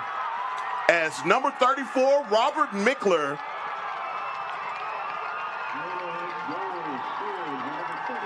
wins the game for the Alamo Heights Mules in overtime. And how about that for execution, Jim Dixon? That is the first time that we've seen Alamo Heights on all 8 cylinders in this overtime. And it's, the results speak for themselves, but it all started with Bogus's save. He comes up cool. He feels pressure from the backside. He rolls around the crease, finds an outlet, and they start pushing the ball upfield. And that is the first time in this entire 3 minutes and 30 seconds that Alamo Heights has been, on all 8 cylinders. And what a way to close it out. No, absolutely. What a way to close it out. And from the moment that the ball came inbounds from Conley McKenna with the pass down to Jai Gardner. And Jai Gardner just doing a great job of getting the pass to number 34, Robert Mickler. And then also for Mickler to have the patience to get the correct shot off and score in overtime. Well, and you saw that, Alamo Heights, when they were in transition, they won the transition game in the middle of the field. So they push the ball up, they go back in through X, they create that opportunity with Mickler coming in to close the thing out. And all Mickler had to do is put a one deke on him and then lower the boom. But outstanding game, and you hate to see anybody lose on this deal. That was just a great game by both Vista Ridge and Alamo Heights. And if they could muster up the strength for one final play, Alamo Heights needed it right there with just seconds to go, facing a double overtime. And they finally clock in. We were asking ourselves, man, are they running out of gas? Are they running out of steam? We saw for certain points there in the fourth quarter where they looked like they were gassed. And all of a sudden, Vista Ridge started to get those scores, climb back from behind, tie us all up at 8, and finally take us to overtime. And we've likened it to a heavyweight fight or a fight in general. Alamo Heights was up against the ropes, and they seemed not to have a response right before the end there in fourth quarter at the beginning of overtime.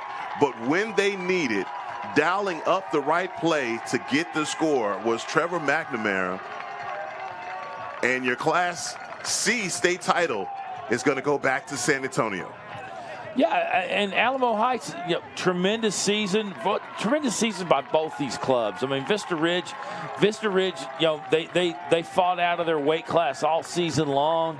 Alamo Heights did the same, and that was really the only marks they had on their record.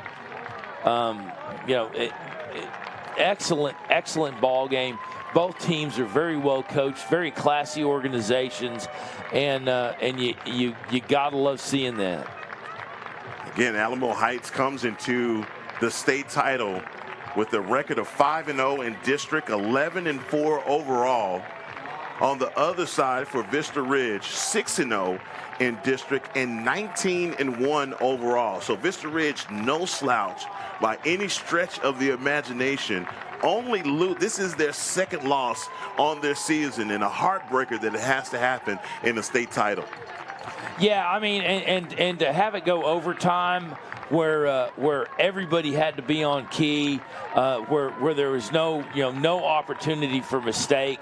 You gotta like the way this thing finished out, and again, great setup by THSLL, getting it right with the seeds, and getting these teams, getting the best teams the best opportunity to finish up here in Coppell in this championship. And you found your best two teams in Class C, because Vista Ridge, again, the Rangers came out with all types of physicality, and again, a team that did not get rattled. When we saw them down by 3 scores, and you and I both were saying, look at their body language, look at this team. Maybe it was just their way of saying, we're cool, we're calm, don't worry about it, we're okay. Don't worry about us, we got things under control, and they answered. Yeah, I don't know, and to break these guys into a Class C or what, whatever classification. Obviously, they have to be somewhere, but I would argue these guys could hang with a number of teams in the state. Both these squads. The offensive MVP for the 2023 Class C State Championship goes to Alamo Heights, number 34, Robert Mickler, very deserving. 2 goals scored here by number 34. This is a tough one. As the gritty breaks out on the track. The defensive MVP for the 2023 Class C State Championship from Alamo Heights, number 8, Anderson. Anderson, he definitely deserved it. How many stand-on-your-head opportunities did we see from that kid? Well, I don't even care about that. That kid's solid. He was cool as a cucumber. He settled his guys down. He quarterbacked back there. Class C State Championship game overall MVP from Alamo Heights, number 19, Alex Garrow. Alex Garrow, you said it, man. The spark plug for these guys. Look at that hair, man. That's a coiffure right there, brother.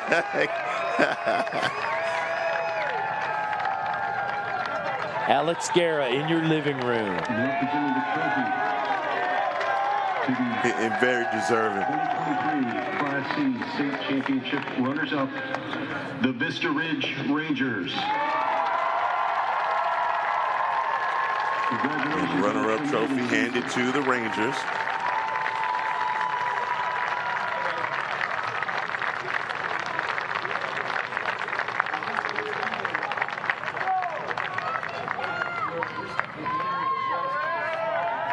And what we all came to see. And now, presenting the trophy to the 2023 THSLL Class C State Champions, the Alamo Heights Mules. Oh, that's a good stink down there, buddy. That's that good stink right there, baby. State championship stink right there. That's that state championship stink. You bottle it up and you carry that forever. And that's a great job by Alamo Heights. I can't say enough and commend them enough about the job that they did. We saw these guys meet in the midfield, and we thought, boy, were they in trouble because of the size of Vista Ridge, but they battled back and they win a Class C state title. But this is not the end, JD. Tomorrow, we have more championship trophies to hand out here at Buddy Echols Field. And before we leave, man, I will give you the final word. Just a fantastic weekend of lacrosse, and I've had the privilege of going through this same kind of experience with my son a couple of times and our family, and to see the THSLL put on a show like this is just tremendous, and the way they've expanded the playoffs where they have more opportunity for some of these squads to get to compete, because I tell you what, it'd be unfortunate for Alamo Heights to have the kind of season that they had and not have the opportunity to compete for a state championship at any level, and to have that afforded to them by the THSLL expanding the playoffs and getting more party members under the tent. And just an outstanding weekend, and we're not even done. We are not done. Action starts at 10 o'clock on the dot here at Buddy Echols Field. For Jim Dixon, for all the guys in the truck, for Cookie and Fred Gardner, who's around here taking out the trash, want to thank you all for joining us. The action does not stop here. We'll be right back here tomorrow at 10 o'clock to bring all the action to you here on Game On Sports. We love you all. God bless and good night.